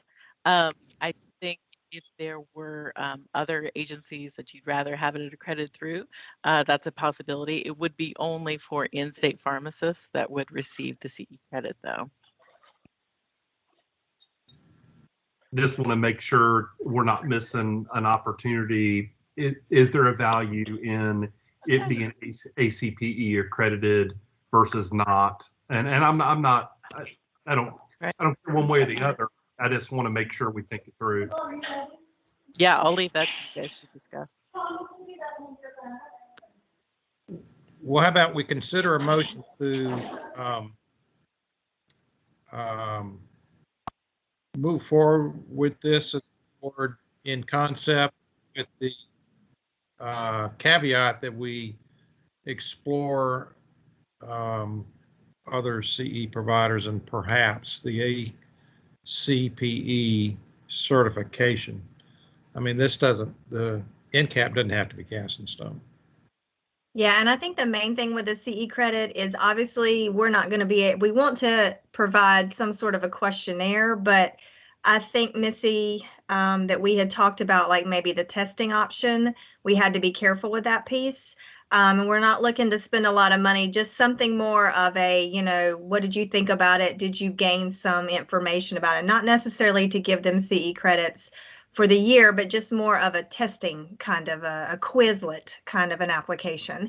And so that's the reason why we wanted to keep it pretty simple, nothing fancy, but at the same time, it not be so formal. I don't know, Missy and Keith, if I'm capturing that, but that's kind of how I remember in the discussion that we talked about it. Will there be a fee, Ashley? No fee. Yeah, that's where I wanted to come in is that certainly the committee can go back and consider this as we move through with formalizing a proposal. But the issue with ACPE would be that either the board itself would start having to pay for issuing credit, or we would have to start charging a fee, and we certainly have no statutory authority to charge a fee. So it would be my recommendation that the NCAP accreditation means it's a nice to have for those who can get it, CE credit, but not a need to have for purposes of what the rule would do. But that's something the committee can discuss further. But Andy, that's what came to my mind on that. That's perfect, and that's why I asked the question. That's thank you for clearing that up for me. Are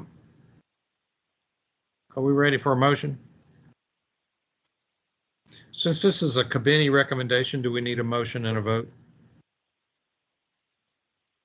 I don't know that we absolutely have to have it, but it would be nice to have on the record as a specific empowerment for the committee to go back. And what I would suggest is the appropriate motion would be to accept the recommendations of the committee and direct the committee to produce a specific rule proposal for the board's consideration. Can someone accept that as a motion? I would move that. I would accept that. Second. Andy Bowman seconds. Any other discussion? Please indicate your wishes for approval or not. Andy? Yes. Ashley? Yes. Keith? Aye. Michelle? Aye. Wallace? Aye. And I would vote to approve that motion also. Thank you very much. Thank you all, and Missy and Ashley and Keith, we'll all get together with Clint to start working on a draft of an actual rule. And I would like to commend Missy for all of her work on this, because she really has put the time in, and she made our jobs very, very easy as board members. I'm just one of the team, but thank you very much. Well, that takes us to standing committee appointments. The first one being Budget and Finance. I'm going to ask that for each committee that either the committee members appoint a chair for that committee, or if you'd prefer, the president can appoint the chair. First one being Budget and Finance. Currently, Ashley and Michelle are on Budget and Finance. There's a desire by staff to add a third individual, and I would like to appoint Wallace to the Budget and Finance Committee as the third member. Can you folks handle the appointment of a chair?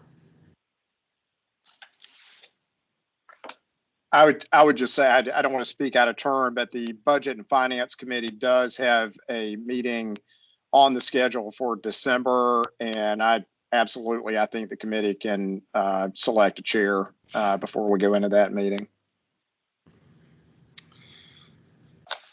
Very good. Do we need to vote? No, these are presidential appointments, Bill. So. Hey. Very good. Can you throw in some pardons in there anywhere? Sort of like executive orders, right? Well, that's exactly right. The presidential parking spot. You know, his name is Nixon, not to be confused with Nixon. I mix them. You prescribe them. Okay, next is the DME committee. We have one open position. We have put out a request for individuals who are qualified and interested to let us know that they're interested. We had 4 comments, or submissions, I should say. You have been provided with their particular qualifications. And at this point, I'll open the floor for discussion and or nomination to the DME committee. The 4 candidates are, I don't have that in front of me. Mr. Campbell, do you have that in front of you? I've got that right here, Bill. Okay. The first person is Deborah Graham, who resides in Jacksonville, North Carolina. Then we have Kimberly Lynn, who's from Reidsville. Kelly Osborne from Cornelius, North Carolina. And then lastly, we have Kevin Palma from Mebane, North Carolina. Those are the 4 candidates. And I'll point out each of those candidates are persons in charge of DME permits, and each of whom provides medical equipment services. So all of the 4 are eligible to be appointed to the medical equipment slot on the DME committee. And this appointment is for what time period? Well, it's reappointed every year at the same time. So obviously some desire to continue to serve, but it's a 1-year appointment that can be renewed. Okay. Have all of you had a chance to review their letters requesting consideration? I'll take that as a yes. Do we have a nomination for the DME committee? Bill, I would like to nominate Kimberly Lynn for the committee. Okay. Any other nominations? I move nominations be closed. Second? I'll second. All in favor of moving to close nominations, indicate so. Andy? Aye. Ashley?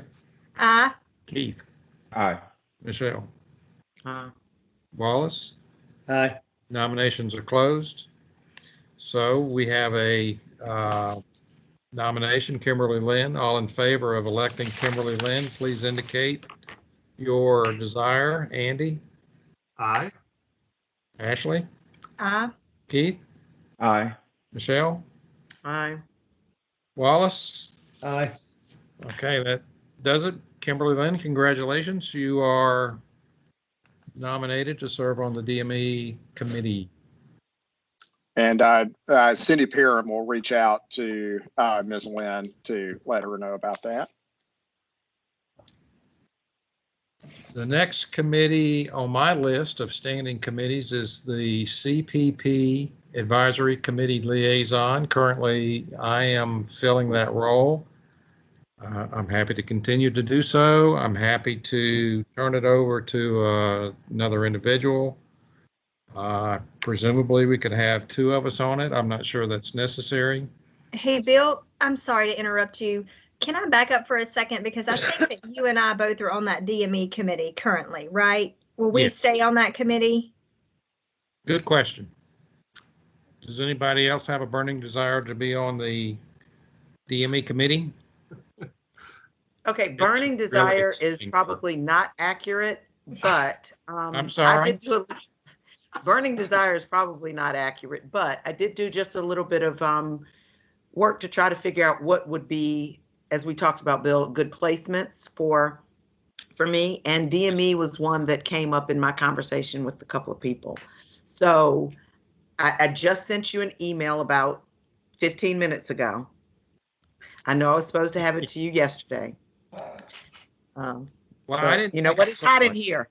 Okay, so Michelle, given that you are such an excellent public board member, I would like to formally appoint you to the DME committee. And with that appointment, that makes 3 committee members on DME, and I think that's quite honestly excessive. I will either bow out, unless Ashley, you want to bow out. Ashley, I mean, Ashley's fine bowing out. This is Ashley. Bill, I'm certainly fine to do that. If Michelle would like to take that place, I think that's a great. Okay. Like I said, this is not burning. Bill, if you'll take a look at the email that I did shoot you, it has the ones that I did talk to a couple of people about to understand. I think the PHP I talked to you about, the DME. So I'm not trying to come in and run roughshod and have everything I want. I'm offering that as options. I'm gonna tell you that's excellent. So DME and the PHP are your 2 choices without going to your email. Okay, Ashley, you are relieved from DME. Perfect. I'll stay on with the addition of Michelle. Now, is that all for DME? Thanks, Ashley. And you were No problem. fine interrupting. CPP advisory, I think there was some discussion about Wallace, you getting on there along with me for some period of time. Yes. Yeah, Bill, my staff recommendation would be, since you've been doing this and are very familiar with the process, that what would make sense is that you continue, that you and Wallace both act as liaisons, and over the next, since it's your last year on the board, Bill, that y'all co-serve on that, and Wallace will have a chance to shadow and see how that process operates, and then be in a position to pick it up on his own next year. Okay, I'm fine with that.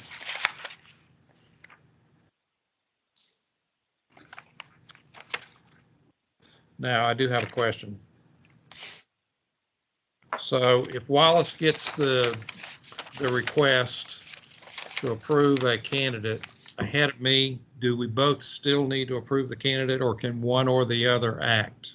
No, my suggestion, and we can work out the details offline, but the overall suggestion I would make is that, Bill, essentially you are the liaison. So for purposes of this year, the official approval will come from you, but the 2 of you will consult throughout the year on that. We could change it as we get further down the line, but I'd recommend starting out that way. Okay, Wallace, you okay with that? Yeah, I'm fine. I think, Jay, maybe the 3 of us could have like a little conference call sometime. Yeah, we are going to need to do. We'll coordinate. Yeah, we'll need to do that, because also Wallace wants you to meet the CPP advisory committee members, and Debbie would need to be a part of that to talk through the process. So completely agree. We'll get that done. Yeah, I'd like to meet them too. Okay. officially. That brings us to ad hoc committee appointments, telepharmacy committee. Currently, we have Keith, Andy, and Wallace. Do we need to make any changes? And at this point, since the committee is in the middle of their work, I would honestly rather leave it alone. But sounds good to me. Keith, Wallace, are y'all good with that? I'm fine. Okay. Yeah, So I feel like about every committee I'm on is in the middle of some good work, so I'd like to just stay put if I could and see it through. Well, we don't want anybody to be overburdened. I did a little summary of who's on what, and with the exception. Who's on first, Bill? Well, that's what I was going to ask Jay. I thought he'd figured that out. Say that again. I'm sorry. I made a joke about the old Laurel and Hardy who's on first routine. Uh-huh. I thought you'd figured it out, Bill. Can I mute Jay?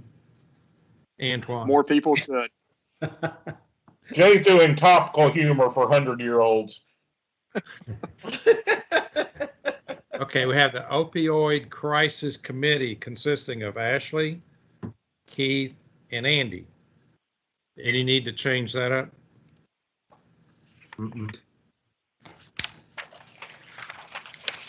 We'll leave it alone. Moving on to the Haywood Fund Committee. Currently, Andy, myself, and Michelle. I think our committee work, or at least for the time being, is at a standstill. Any need to change that one up until I go off the board? I do know there had been some discussion that there might be, and Michelle, I think you and I may have discussed this, that there was some thought about that committee might consider getting back together with Joe and Cindy over at PHB to talk about other means to promote and grow the Haywood Fund other than just Board of Pharmacy contributions. So I think it's a good one to keep staffed and consider if y'all want to get back together and explore some of those things. You're all set to do that. Okay, well, we'll just leave the composition the way it is. LSP Revision Committee is myself and Wallace. I think we've done our work there. So I don't see any reason to make a change to the staffing unless, again, somebody really wants to jump in there.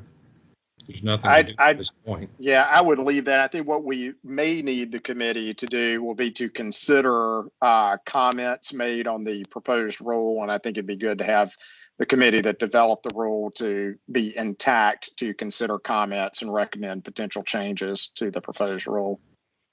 I'm good with that.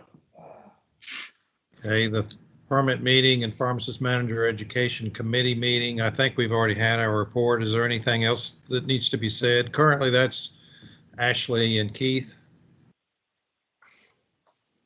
Is there a desire for a third member? Is there a need for a third member? Okay.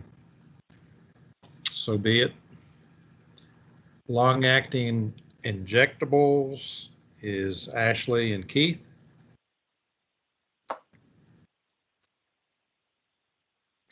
There is likely to be more work necessary on that one going forward. So I would suggest that the current composition remain intact. There is an intern registration. I'm sorry. So is that good? All right. There's an intern registration system committee, currently Keith and Andy. We good with that? Andy, you didn't realize. Michelle, you're on mute. I was double checking. Bill was double checking. I think I'm on the long acting injectable committee too, aren't I? Yeah. Okay. Yes. Okay. Yes. Ashley, yeah, I'm sorry. Did I not mention your name? And I'll readily admit I did not know I was on that committee. So well, that's because you shouldn't be upset about that. That committee hasn't met yet. We've got Missy and I have been gathering the materials, and I just sent last week a memo out to that committee. So that committee is scheduled to begin its work here in about 2 weeks. Keith, my apologies. I have right in front of me, it says Duggins and Bowman, and I misspoke. So that's I'm Ashley just glad I Duggins. didn't misremember, to quote another Andy Bowman. famous politician. Okay, so are we good with those two? So committee just to members? back up, Keith and I are on the long-acting injectable committee. No. And then you're No. talking about No. another committee now. No, let me restate it. LAI is Keith and Andy. God, see, now I'm messing it up. LAI is Ashley and Andy. Yes. Intern registration system is Keith and Andy. That's the Yes. current composition. Yeah. Is there room for, on the registration system, is there room for one more? I think I found that interesting. Yes, there is. And since the committee has not met yet, this would be the right time to come in. Do you, Mr. President, Yes, is that that's fine. acceptable? That's Okay. acceptable. Thank you. Can you Michelle, say, I'll send you the memo and the other information I just sent out later today. Okay, thank you. And Michelle, thank you welcome. for your willingness to help out. Absolutely. That brings us to the Working Conditions Committee. Currently is Andy and Keith. Are we good with that? I would like to be a part of that committee if I could. I have signed up. I'm not sure it'll be official. I don't think I've heard the final word, but I am hopefully going to be serving on the NABP committee for the working conditions. That will be in November, I think the 16th and the 17th. So I would love to be a part of that committee if I'm welcome to, because I think I'll probably bring back a wealth of information from that meeting in Chicago. Well, we can have up to 3 members per committee. I think that's great. Ashley, thank you so much for expressing your willingness to serve on that. Yeah. And I think this is such an important issue that's faced by, that really, it's really top of mind for a lot of pharmacists right now. So I think the more input we have on that, most definitely the better. Great. I think that takes care of our standing committees and ad hoc committees. Have I missed any? No, sir. Individual appointments brings us to the North Carolina Providers Health Program Board of Directors, currently being held by myself and Andy Bowman. I know Michelle has a burning desire to be on that, or can we have 3 appointments, or do we need to give up one? No, that's to the board of directors as a specific composition over at PHP, and our board designates 2 of those positions. Okay. Well, then I would like to resign my position and put and request that Michelle be appointed in my stead to the NCPHP Board of Directors. that's a great one, Michelle. You'll get a lot out of that. It'll be a good experience. Thank you so much. I look forward to it. I really do. Thanks. And Michelle and Andy, I will communicate this obviously to Joe Jordan over at NCPHP, so they'll make sure they start. I know you're already looped in, Andy, but make sure that they start looping Michelle in on those activities. Well, that brings us to the end of our committee appointments. Everybody happy? If not, too bad, so sad. There's always next year. That's quite the velvet hammer you're wielding there, Mr. President. That brings us to rulemaking, and it's 10 minutes after 12. The desire of the board to take a break here or continue? Short break. Short break. 10 minutes this time? Sounds good. 15? Everybody be back on time. How right, about Mr. 15? We get back at 12:25 and continue with our rulemaking discussion. Very good. Thanks, Talk to Bill. you later.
Hey, Clint, can I ask you a question?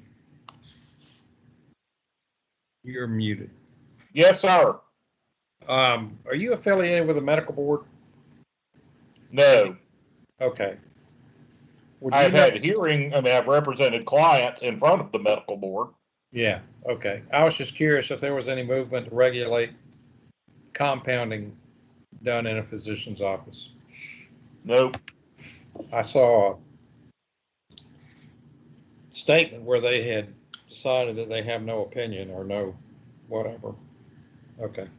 That is a long-standing discussion that we have had with them. But I don't know anything else about it.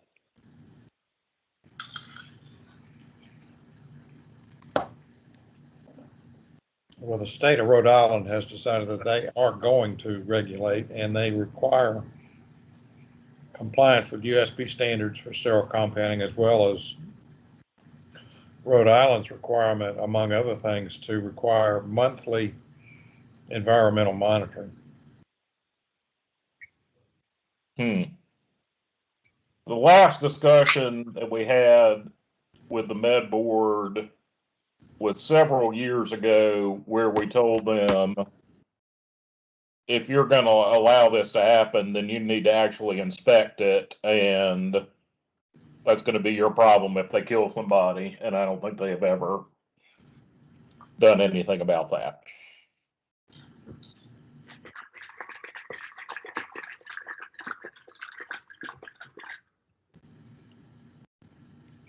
What you drinking, Andy? Muscle milk. Muscle milk, because I'm so muscular. Have y'all noticed the change? I mean, like Lou Ferrigno, I mean, you know, all those guys, I'm right there with them.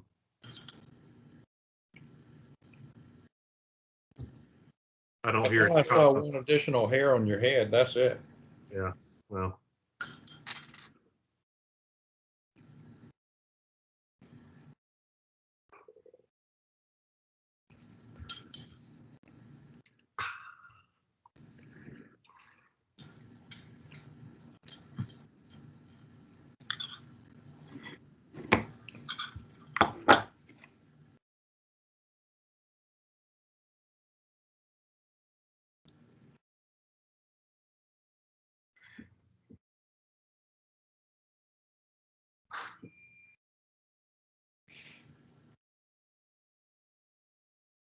Clint, stylistically, why don't these consent orders and other official things from boards have a date at the top?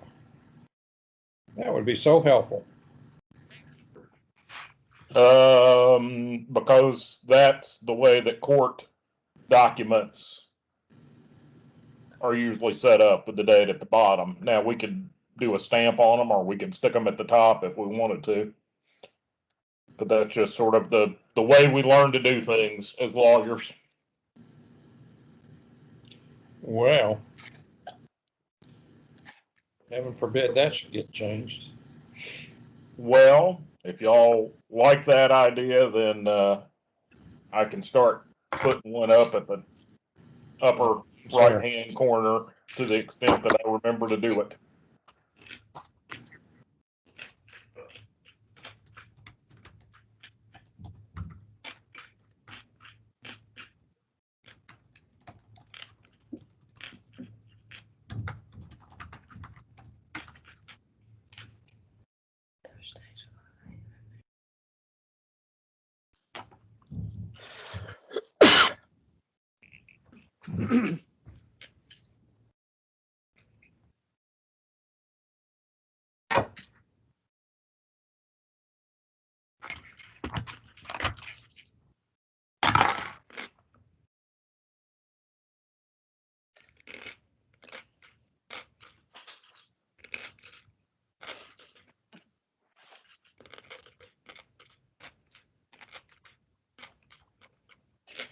Clint, you know what? I'm working on something here during the breaks.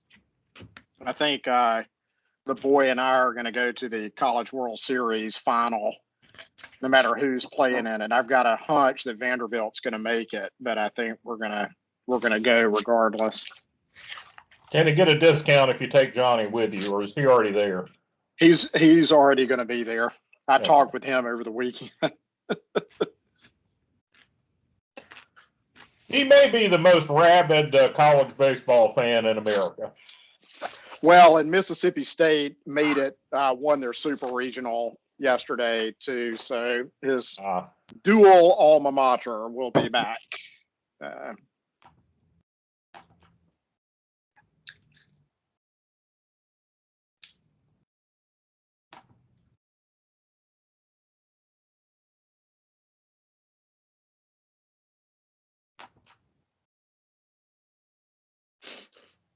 Given his era, I wonder if he was there when Will Clark and Palmero and Yes. Brantley were there. He did. He went to that CWS.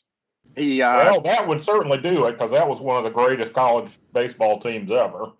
And was a team that lost in 2 freak games back to back.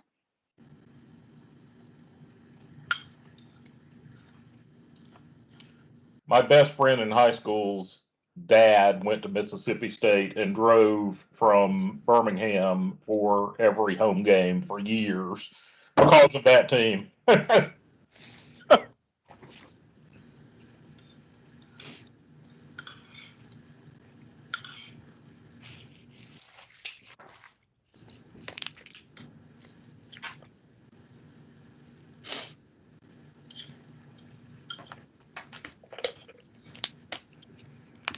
Even though we're on break, we're technically still in session. Am I correct? Correct.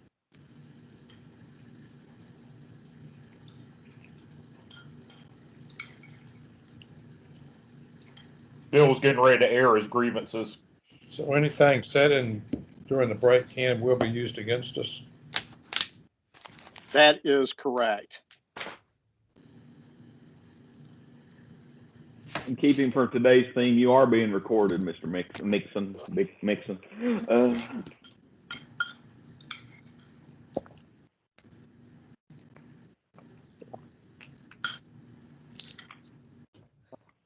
Well, let it be known for the good of the order that I am eating pasta salad that I made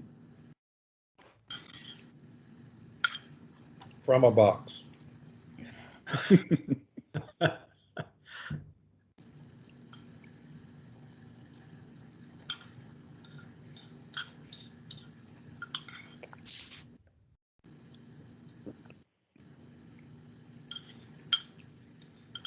Wallace, what are they doing to your house?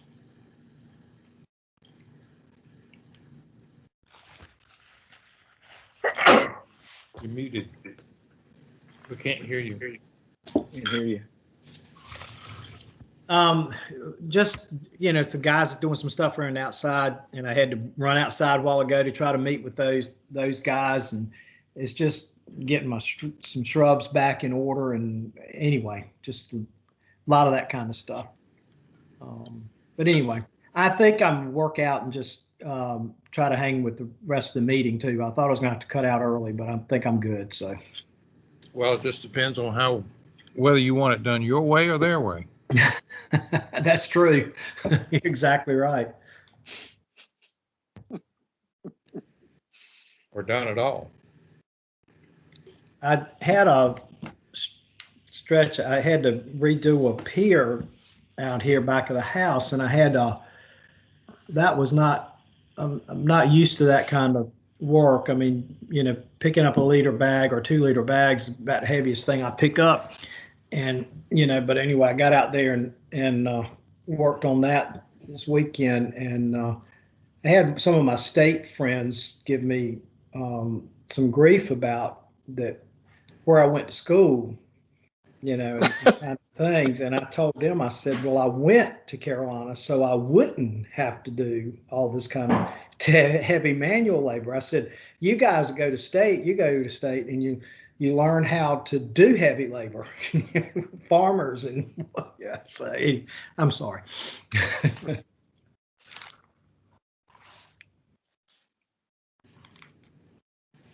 Well, 12:26, we got everybody back. Shall we proceed? Yes, indeed. So the next item on the agenda Mr. President, would be our rulemakings. And we have two to discuss today. One is, of course, the proposed amendment to Rule 2801, the amendment to the compounding rule to require appropriate reporting of compounding information so that we can enter into the FDA MOU. Obviously, we had no, as I reported this morning, we had no written comments specific to the rule, nor did we receive any during the public hearing today. In the background memo I gave you, just in the interest of completeness, I did include the few comments we received from pharmacists about whether the board should enter into the MOU. And while commenters may not have been the biggest fans necessarily of the MOU itself, every commenter but one recommended that the board enter into the MOU for the reasons we've discussed before. There was one commenter who said that we should not, but provided nothing further than the one sentence statement that we should not. So the rule sits now with a closed public hearing or closed hearing period, and it's ready for your action if you're ready to take it. And of course, your actions could be to adopt the rule as proposed, to not adopt the rule as proposed, to consider changes to the rule and then republish for an additional round of notice and comment. Hope you won't do that. That would push us past the deadline to sign on to the MOU, or take it under advisement. And those are the options available. And Clint, I see, needs to chime in. I do, with one monumental change that I would like for you to make to the proposed rule before you adopt it.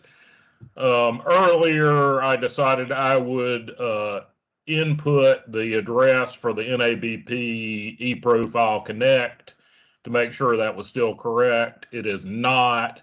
And so I would propose that you adopt the rule with a change that makes it that address dashboard.nabp.pharmacy instead of /pharmacy. That is all. And that is a non-substantive change that would not require republication. So it's NAPB.pharmacy. Correct. Okay. Any discussion? Motion to approve or not, or take it under advisement? Hold on one second. I'll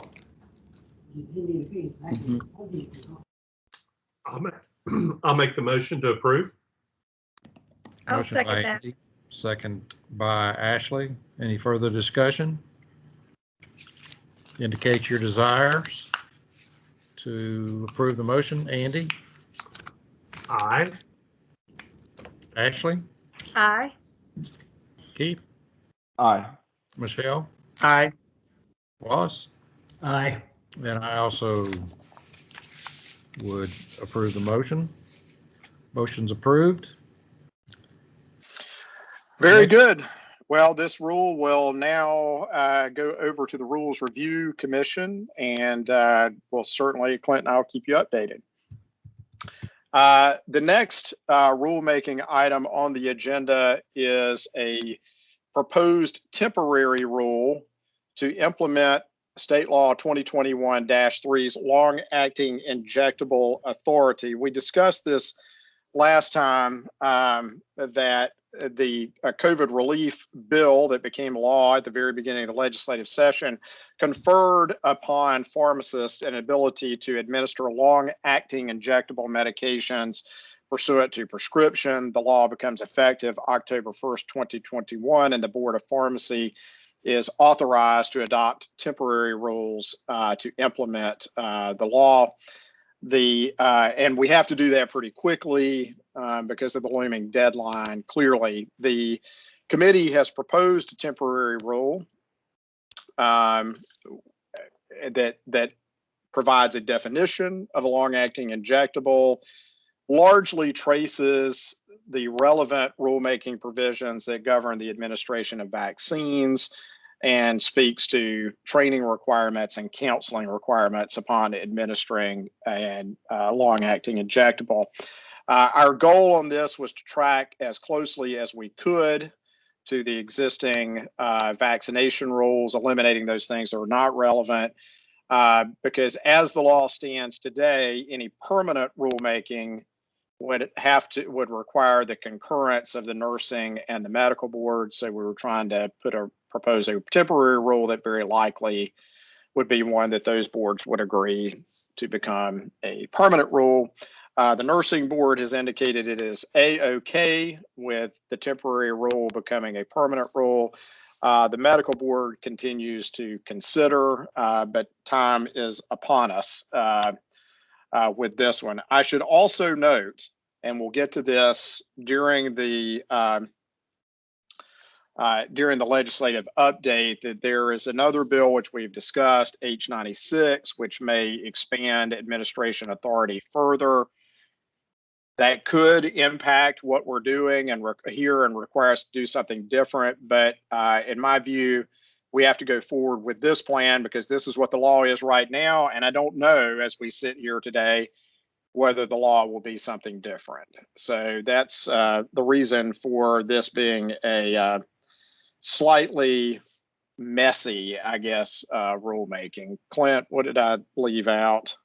You didn't leave out anything. The one additional detail I would say is because of the need to get it in place by October 1st in the absence of an August meeting, we'll have to schedule a special meeting at some point in early-ish August in order to comply with the time frame once the notice and comments are done. So, for clarification for myself, once we vote on this proposed rule, assuming we adopt it, does that immediately give pharmacists the authority, as of today, to administer a long-acting injectable? If not, when will that authority be codified? This can't be effective before October 1st because that's when the General Assembly decided that it would be effective. Plus, although it's an expedited schedule, what you're doing today is not adopting the rule, it's proposing the rule. So October 1st is the date, regardless of what we do today. That's correct. And this is coming out of the COVID emergency talks package? No, it was just, the grant of statutory authority was part of a broader COVID relief bill that had many, many different types of provisions in it. Okay. Any other discussion?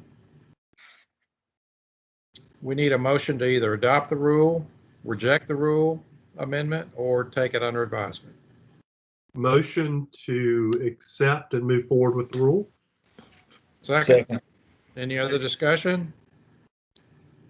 All in favor with moving forward with the rule, indicate your preference. Andy? Aye. Ashley? Aye. Keith? Aye. Michelle? Aye. Wallace? Aye. And I vote to move forward also. Very good. Thus it shall be done, and we'll be back in touch about obviously if the pending legislation changes anything, and B, if it doesn't, scheduling a special meeting to move forward with approval of the temporary rule. The other two, I just have updates, really there's nothing to update. Just a reminder, the public comment periods remain open through July 20th, 2021, our next meeting on the proposed remote medication order processing services rulemaking. as well as the limited service permit rulemaking. Continue to monitor comments as they come in. I think we've received our first written comment yesterday, which is really more of a question about the RMOE rule, and we'll bring that forward. But I fully expect we're going to get comments on both of those rules, and certainly have them ready for you in July. But that's it on the rulemaking updates. Okay, committee progress reports. It can be very quick on those. I'm switching. You have the memo in front of you. I would say that the most important one is the intern registration system committee, which now includes Michelle as a member. Staff have gathered the information that the committee will need as it engages in its debate, and has produced a comprehensive background memo. And we're getting a meeting scheduled to do the deliberative work starting at the end of this month. So should be in great shape to meet the deadline, presenting a recommendation to the board at the July 20th meeting. The other updates we've really already gone through when you appointed the committees, Bill. Okay. Any questions from board members about this topic? Jay, do we have for the working conditions committee, now that we've added Ashley and her involvement with NABP on that, do we have an upcoming plan for a meeting with that committee? We don't, and I would suggest what we do is after this meeting offline, the newly composed committee, we can have a communication about when and what we want to do next on that. 10-4, thank you, sir. You bet. And we're awaiting the appointments too. Obviously, Caroline Jurin will be making the appointments to the task forces. So I would suggest that we wait until those appointments have been made, and then we'll know if we have somebody on the NABP task force. And I think that would help shape what we want our next steps to be on that. So should know that probably by the end of this month. So, but I'll keep y'all posted on that. That's all I got on that, Mr. President. Is there anything that needs to be said about the telepharmacy committee? I know there's considerable interest. Well, new. We'll just update that the telepharmacy committee had a very good meeting last week to begin exploring the topic of direct to patient dispensing technology, whether and how it should be authorized under North Carolina law. So the committee has begun its work on that topic, and had an initial meeting, and we've got some follow-up plans on that. So it's moving along. Thank you. Mm-hmm. Any other discussion? Legislative report. Mr. Campbell. So, yeah, I'm gonna because I've gone each and everything I've gone through on these things.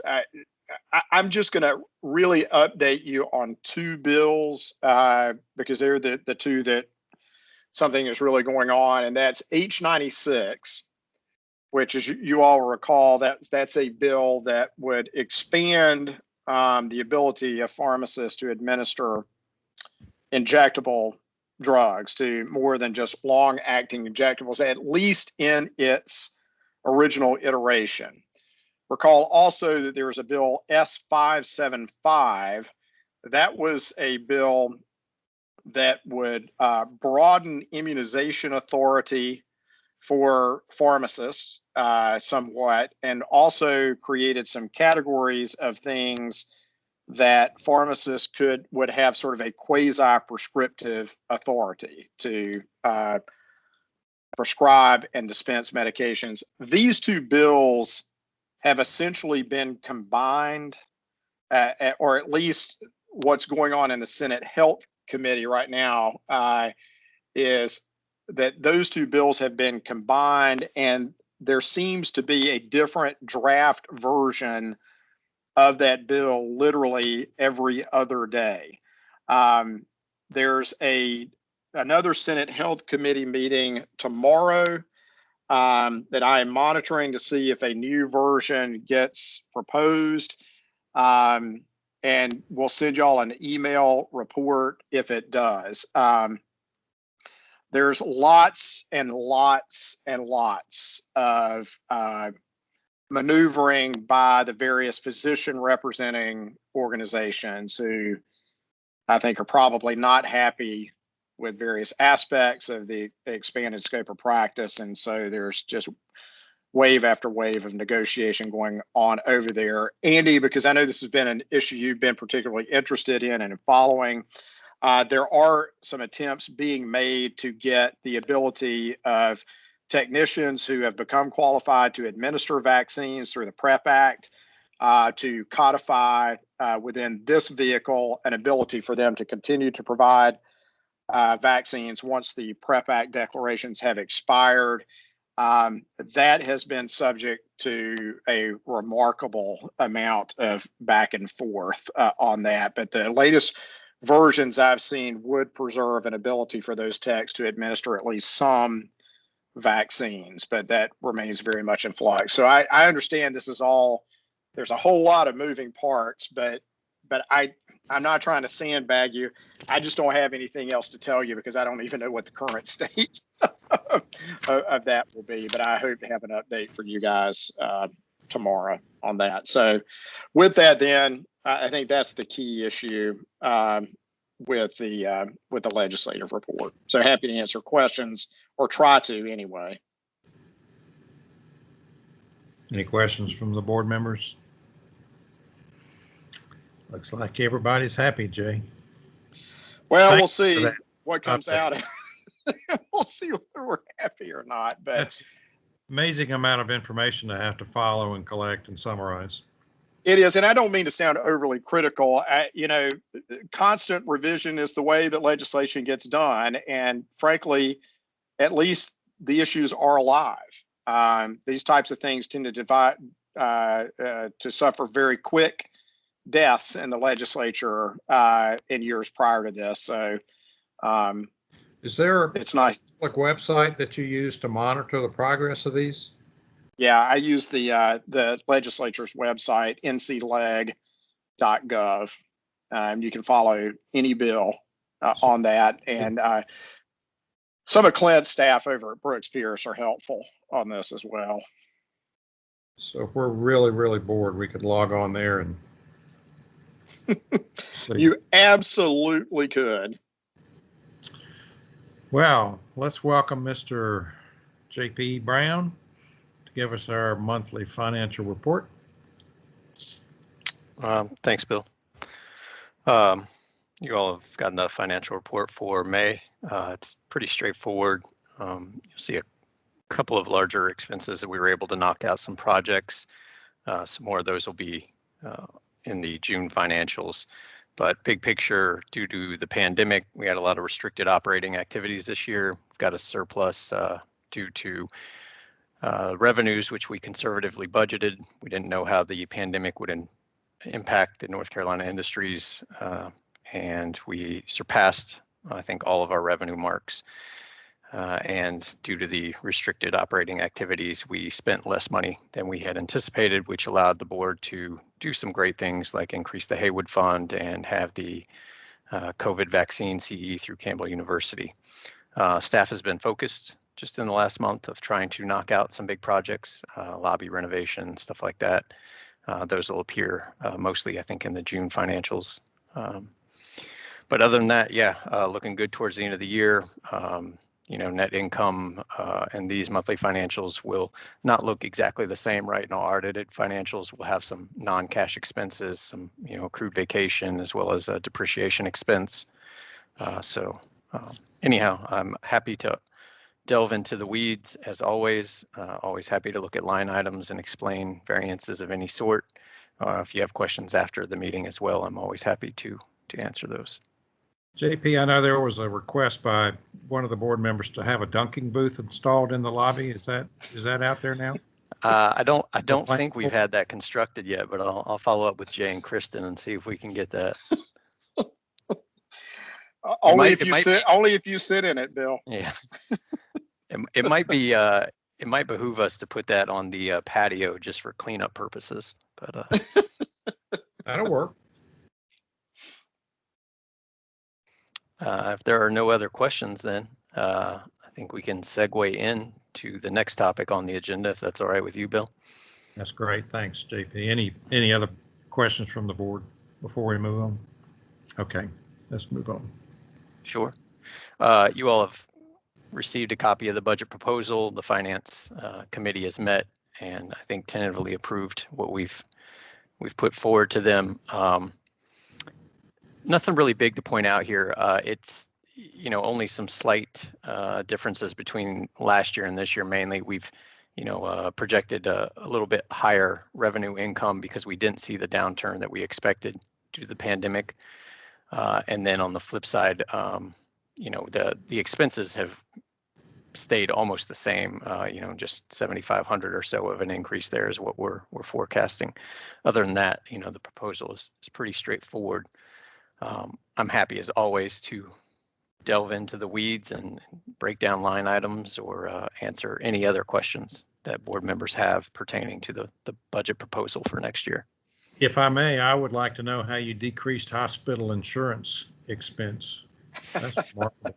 Yeah, so what happened was last year, due to the pandemic, we approve our budgets around this time every year, and we don't quite know what our insurance renewal rates will be.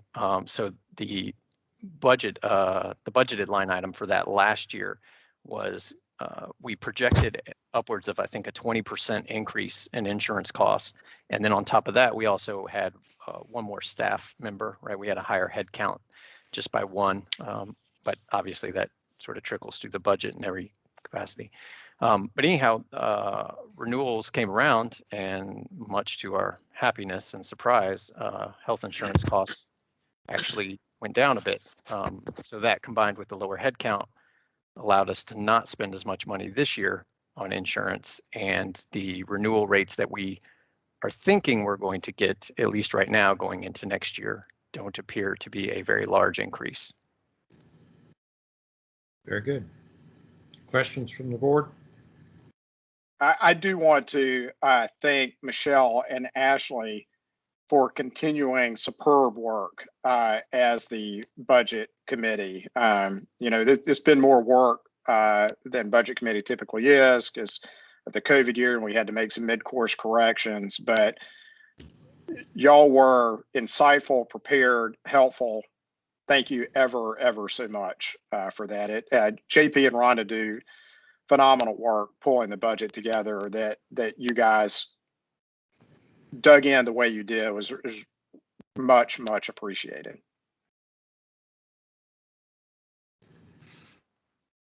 All right, if there's no other questions, I'll leave it to you, Bill. Thanks, JP. That brings us to the investigative report. We would need a motion to approve the fiscal year 2020-21 budget. Thank you. You bet. Motion to approve the budget for 2021. Wallace, seconded by Keith. All in favor, say aye. Andy? Aye, Andy. Ashley? Aye. Keith?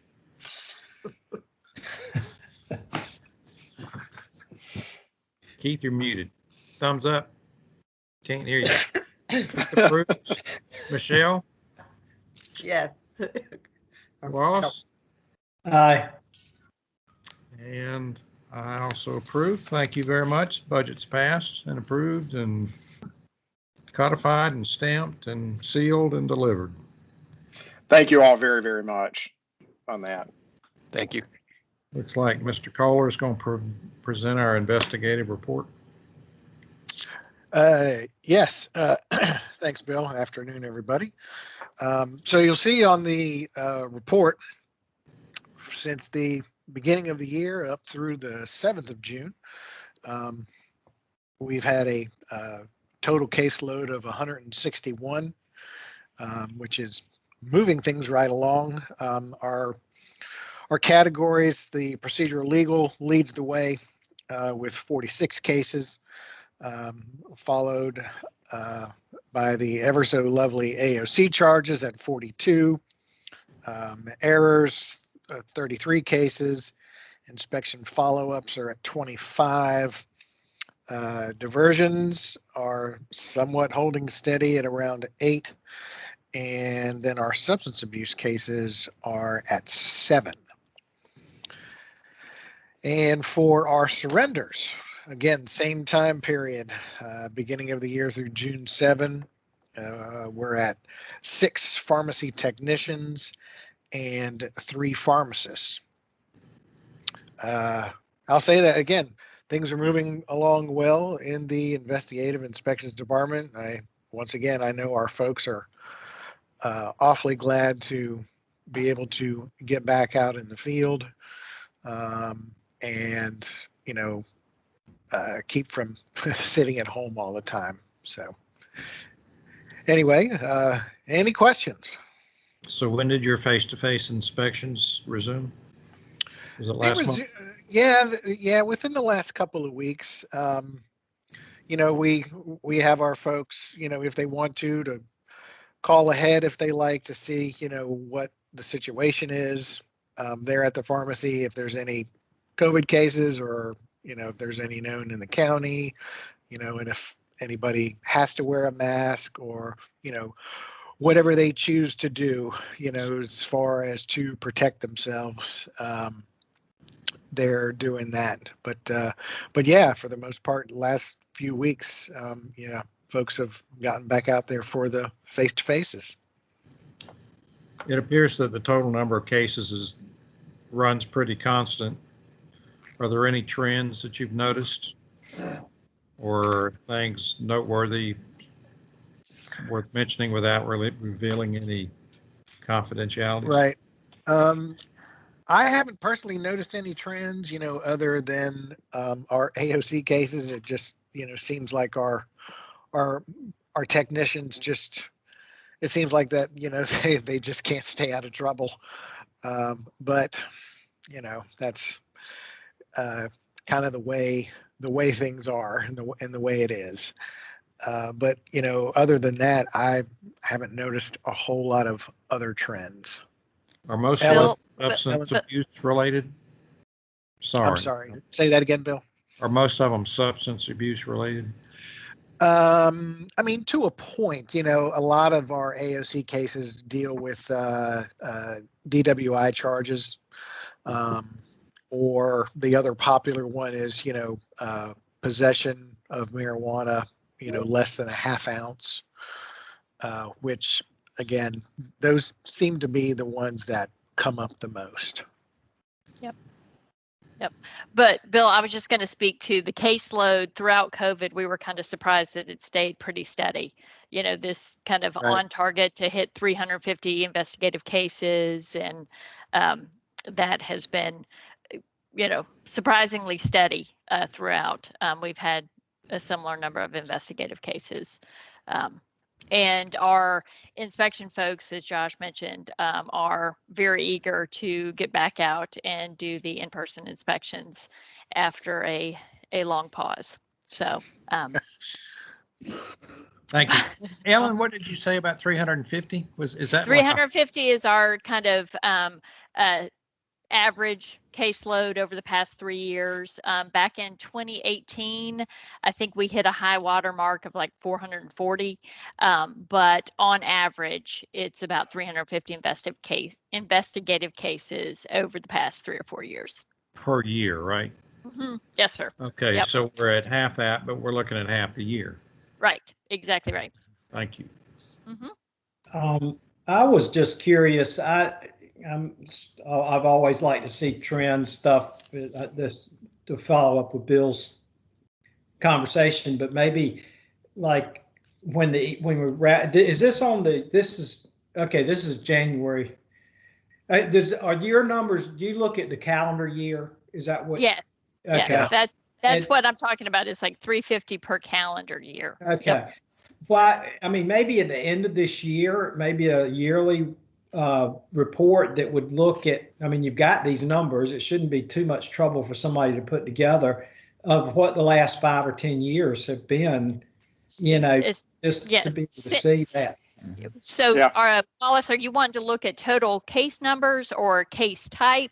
What are I just think some kind of a, you know, graph kind of a thing, or, you know, some numbers of how, just to see it as a snapshot over a trend. Yeah, and Cindy Parham does these reports every year, and so at the end of the year you'll see those. Yeah, but if you're wanting it broken out of like total number of cases as well as case type per year, we can absolutely do that, and happy to provide that at the end of the year meeting. Well, I'm getting back on, and I would just, you know, I may have missed it at the end of last, you know, the beginning of this year. I apologize, but it's all good. It's all good, and it's all information that we're already running, and happy to bring it to the group at the end of the year, just so we can all have a good look back. Yeah, I think that'd be great. All right, glad to do it. Okay, any other questions or discussion? Mr. Campbell, you want to talk about board meeting schedule? Yes. Give me just 1 second. I've got so many darn things open on my desktop right now. Board scheduling, just a reminder, everyone, we will be resuming in-person meetings next month on July 20th. Our long national nightmare is overish. I'm going to be sending out to each of you later this week sort of the procedures that we plan to use when we return back in, so you can see them, make any comments, questions that you need to. We'll get that out to Kristen, and I'll get that out to you by the end of this week. So looking forward to that. And then Bill has asked if y'all would be comfortable moving the September meeting up a week. The normal third Tuesday would be September 21st. Bill has asked